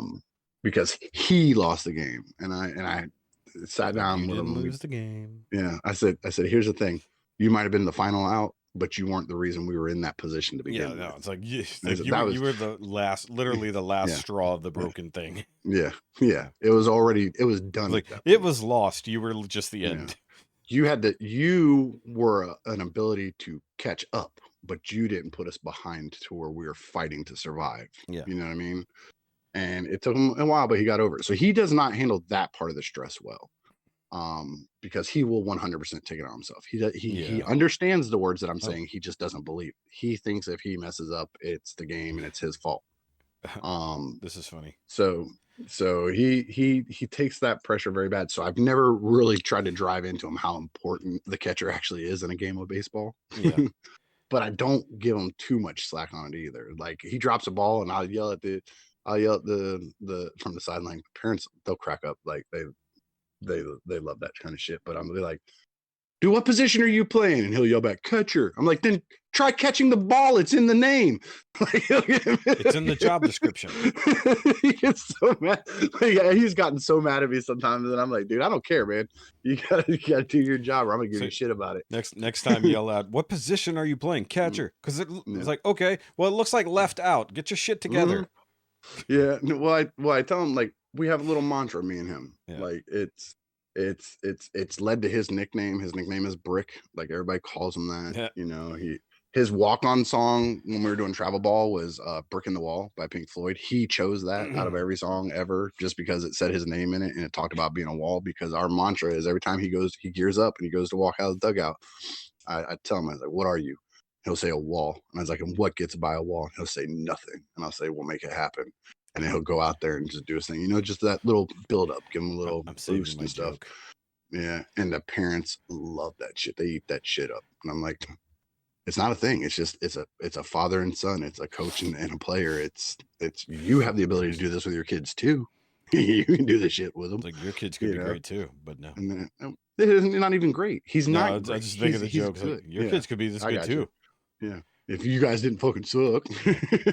So, but I'm like, he loves that. Like, it's all about that building up that momentum in your head, because the head leads to action, and then the action leads to the game, and so on and so forth. And he when he has bad days, I can tell just in how he reacts to us talking like that. And anyways, what I was trying to tell him is, like, he said that all last season, and in this season, there's one kid with gear that can catch, that has catcher gear and thinks he's a catcher. Like, his dad told us he's a catcher. And there's another kid who has helped catch before that can borrow Isaac's gear or this other kid's gear. And they tried them both out, like, during practice and during, like, the first game, and they suck. Like, they're bad. Like, and I'm not saying because my kid's good. I mean, they're just bad as players. They're not good catchers. And so coach talked to them. He's like, do you think he can handle taking that? I'm like, he gets mad when y'all take him out of the game. So, I mean, if he wants it, so give it to him. And he coach, took him to the side. He's like, look, man, we're going to lean on you. You're going to be the 100% catcher all the time. That means you're playing from the start of the game to the end of the game. Unless you get injured, there's no taking you out of there. And he said, okay. Well, that catching is a very physically hard job, because it's not sitting on your ass. It's a lot of popping up and moving around and making throws and making it'll wear you out. And so coach and I talked to him about it. And so, like, when he's at home playing games or watching TV, get in your catcher squat, do some pop-ups from there, just while you're sitting there. Just get your body used to it. Yeah. You're gonna have to because you're gonna wear yourself out doing it during the game. So when we were doing the passport yesterday, so when we're at the passport place, I was making him do his catcher squat and pops at the courthouse. He was getting so annoyed. Like, well, you're just sitting there doing nothing. You might as well be doing something. We got a game tonight, man. So he was doing them there, and we got to the game, and then afterwards, he's like, coach was telling me he did a good job playing that game and getting his throwdowns. Like his throwdowns are getting so much better. Like when somebody's trying to steal second, like he's getting so much better at that. And the coach was going on about how he stopped all the balls and the pitches go a little crazy. He was stopping ones that would shoot through his legs and leave an opening for a pass ball for somebody to steal home and stuff. He was stopping all that stuff. And he goes, "It's his fault." He pointed at me. I was like, "What'd I do?" He's like, "You'll never believe what he had me doing at passports today." And I just started laughing because I knew what he was about to say. But Coach Tyler didn't know.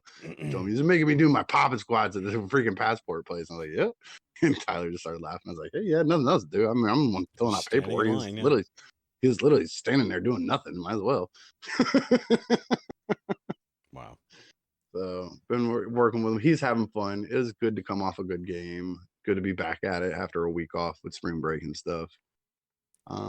But as you can hear, I can prattle on about my kid and about baseball and about the whole team. Like, I'm really proud of those kids. They make our job a lot easier and enjoyable. And y'all hear more about baseball as it goes because it's baseball season, baby. Yeah, I'm fighting off a sneeze. It's like right there. Better out than in, dude. If you don't let it out your nose, it just come stopped. out your ass. So it just stopped. So it's gonna come out right when I'm in the middle of a sentence. Probably that'll be that much funnier. So I was trying to find out when Jessica was coming home because the funeral was today. Right. And she's like, "I took a nap." I'm like, "Well, good for you." And she's like, "I really got to go to the bathroom, but I can't. Duke is in my way." I'm like, "Just get up," because I'm thinking that he's just like. I'm just thinking, isn't Duke being in the way while you're trying to go to the bathroom? Yeah. I get it. You mean a dog? So he's literally like laying in her, basically like literally in her fucking lap. She cannot go. He's a 90-pound blackmouth cur. Ride her back and be like, "Tell that dog to get out of my spot right now." Yeah. And be like, "Just fucking kick him in the ass. He'll move." It's like, you gotta go to the bathroom. You gotta go to the bathroom. Fucking go. Like, I mean, you fart on him or something, maybe he'll get up. I don't know. Who knows? But actually, we're damn near 3 hours, so we need to wrap it up anyways. Yeah. Because I'm good with that. It's fine. We had a lot to talk about. It's good. I did want to say before we go, R.I.P. to Lance Hendrick. Reddick. Hendrick is the other guy. And I knew I was going to fuck that up. I knew it. Lieutenant Daniels. Like, it was in my head. Don't say Hendrick. Lance Hendrick is the other guy. I know. From Alien. Yeah. And the other one, the other show. Millennium. Reddick. Yes. So from John Wick, The Wire, whole bunch of fucking movies and TV shows. He passed away, I think, a little bit 60 at the end years of last old. Week. 60 years just old. A random heart attack. And that dude was cut. Yeah. Chiseled, worked out, super in shape, still stopped by a heart attack. I tell people, I'm not wasting time in the gym. It don't matter. You're gonna die anyways. If your heart's gonna go, it's gonna go. Exactly. It literally doesn't matter. It'll fucking just give out. And like the funny part is, Lawrence Fishburne is 80? And he's still fucking going on this shit, but just Lance Reddick. Look at Morgan Freeman's like 170.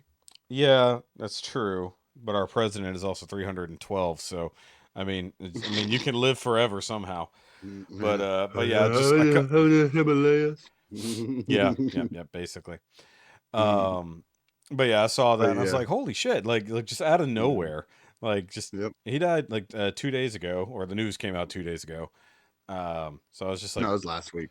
No, we were definitely behind on that one. No, I mean literally all the articles and stuff that I see about it news-wise are from 2 days ago. It literally says he died 2 days. I mean, like I said, the articles dropped 2 days ago. I mean, clearly would have died before that, but that was just fucking out of nowhere. I will say also while you were talking, I was scrolling and I found out there's. Did you watch that link I sent you with him? The one I put in the group when you said RIP for him. No, I don't remember. The Toys R Me thing? No, I missed that. Dude, scroll back up and find that shit and watch it. It was him doing a Funny or Die skit where he's like a manager at Toys R Us. Oh, is that what that was? Dude, that shit is so funny. Like, he cusses and yells at him and says all kinds of fucked up stuff. Like, you just don't expect it to come out of him because of the type of people he usually plays. Yeah. And he's like, he's in there. He's like, You think you working at Toys R Us? This is Toys R Me, motherfuckers. Hold on. The second mortgage they took out for your degree was worth it because you now have a job. How long is this?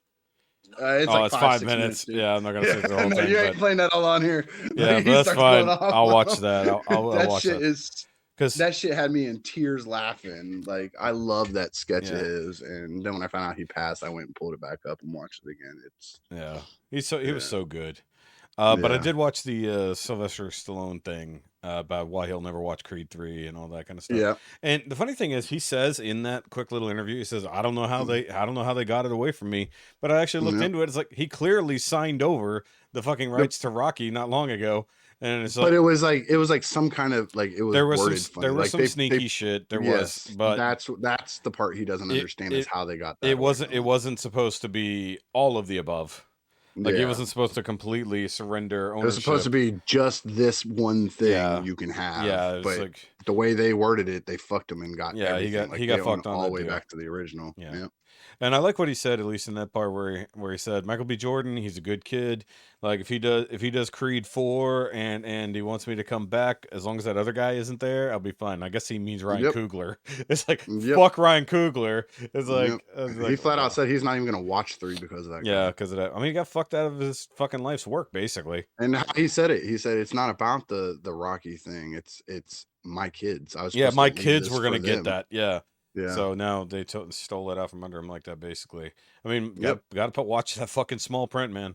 And sometimes it ain't even the small print. Sometimes just how badly worded the big print was. Yeah, that lawyerese will fuck you up every time. Yeah, exactly. You got to pay attention to that shit. There was one other thing. Oh, as I was scrolling, I saw a minor announcement for the next kind of Power Rangers Unlimited. Like that's our one-off kind of comic sections. And it's supposed to be doing with the World of the Coinless and stuff like that. So that's going to be kind of cool. Because I've been reading more of the comics, the new ones that are coming out, plus catching up on the books I collected. And apparently Dormammu read all the ones that he borrowed from a friend a while back. So when I talked to him the other day, I was like, well, you need to get your ass back on so we can fucking talk Power Rangers. You should do that as a personal show, like you're doing with Rusty. Do a personal Power Rangers talk with him. Well, with Rusty, it's just more or less banking an episode, to get ahead. Just in case, because with your schedule, I didn't know your schedule was changing whenever we did that. So actually, banking an episode might be useful. So either way, all it's doing is flip flopping when we're recording. Yeah, I know. Like we're recording now. Like it actually worked out because of last week having to take off with everything you were dealing with. It kind of worked out. Yeah. If we recorded last week and recorded this week, we wouldn't be recording again until next week. You know what I mean? So that would have fucked us up. Yeah. So we would have been behind regardless, but would have had less to talk about. So either way, guys. So like and subscribe, all that kind of stuff. We're up to like 40 subscribers here on the YouTube. So by all means, more would be great. But of course, if you're listening anywhere else, rate the show. And of course, if you want to contact us, you can either do so in the comments on the YouTube or write in, because nobody ever writes into the email. The NowYouMadeItAwkwardMail@gmail.com.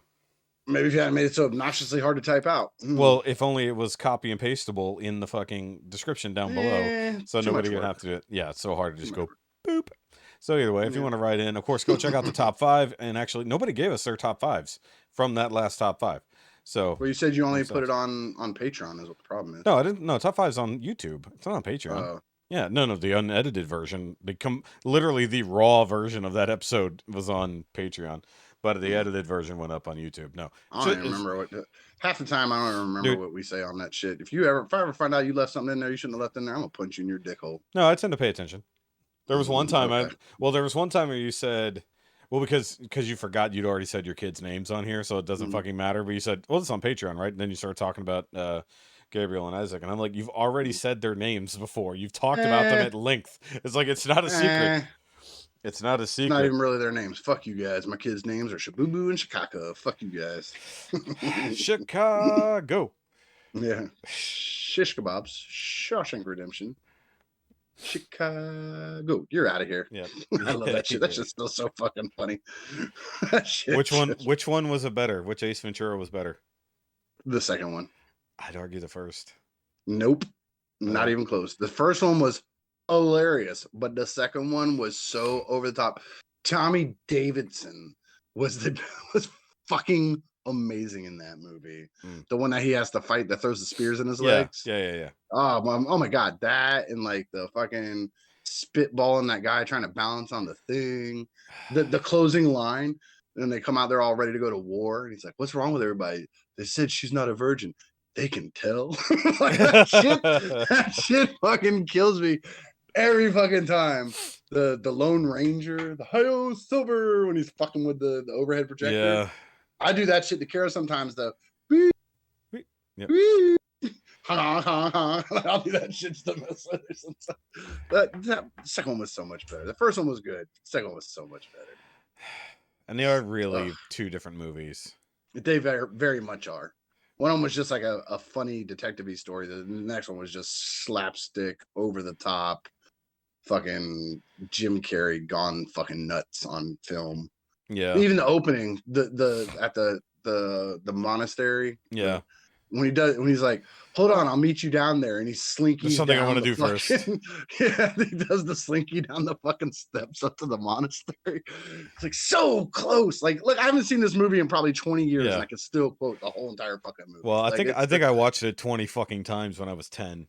Oh, definitely during my days back in the day we were talking about earlier. Yeah. I definitely watched that movie way too much. I have definitely seen both of those movies more than like The Mask or anything else. Yep. What a lovely room of death you have. Fucking bullshit. God damn. Kara just quoted the other day we were playing. She did the Monopoly guy thing for something. I can't remember why. And that's where we always get the like a glove. Like a glove. Yeah. The fucking Land Cruiser just spiraling through the air, and it just fucking lands. Oh, you pretty chitty bang bang, chitty bang bang. I love you. Yeah. He's like all bouncing. Even though it's perfectly smooth, and he's like this. God damn. The other guy's just staring at him like he's an idiot. He is an idiot. God, I love that movie. It's like I'm gonna watch that movie again. It's fucking absurd. Either way, fuck guys. Big Lebowski. I'm going back to watch. Watch Lebowski first, since you haven't seen Nature Calls. There's actually there's some. I don't want to say similarities, but there's stuff that that's cool. It's no when Nature Calls though, man. I mean, what is? Oh god. I mean, they parody so many movies in that movie. Yep. I mean, it is what it is. I mean, it opens up. All right, get us the fuck out of here before I start quoting this whole goddamn movie. What was the movie what was the Stallone movie they're parodying at the opening? Where it's the beginning of When Nature Calls, when he's trying to rescue the raccoon from the mountaintop. Oh yeah, Cliffhanger, yeah. That whole cliffhanger intro. It's like, that's fucking absurd. It's like, the whole movie. Ace, it's just a raccoon. Just forget about it. Oh god. It's like if I were you, I'd quit. Yeah, but if I was you, you'd be me, and I'd use your body to get to the top. You can't stop me, no matter who you are. The rhino scene. Yeah. Karen and I talk about that all the time in Florida when we get in the car and it's hot as fuck. Yeah. Dude, I feel like Ventura trying to get the rhino scene has come back up recently with a stupid little core class Rhinox from the movie that's coming up. I think Kara's trying to work her way into getting some D today. She keeps bringing me chocolate and chicken titties at me, so. I mean, it is what it is. You done recording? Huh? You done recording? No, we're still recording. About to be done recording. We're gonna say almost done recording. We're gonna say K bye. We're gonna say K bye. I gotta get laid. Laid bye. Bye.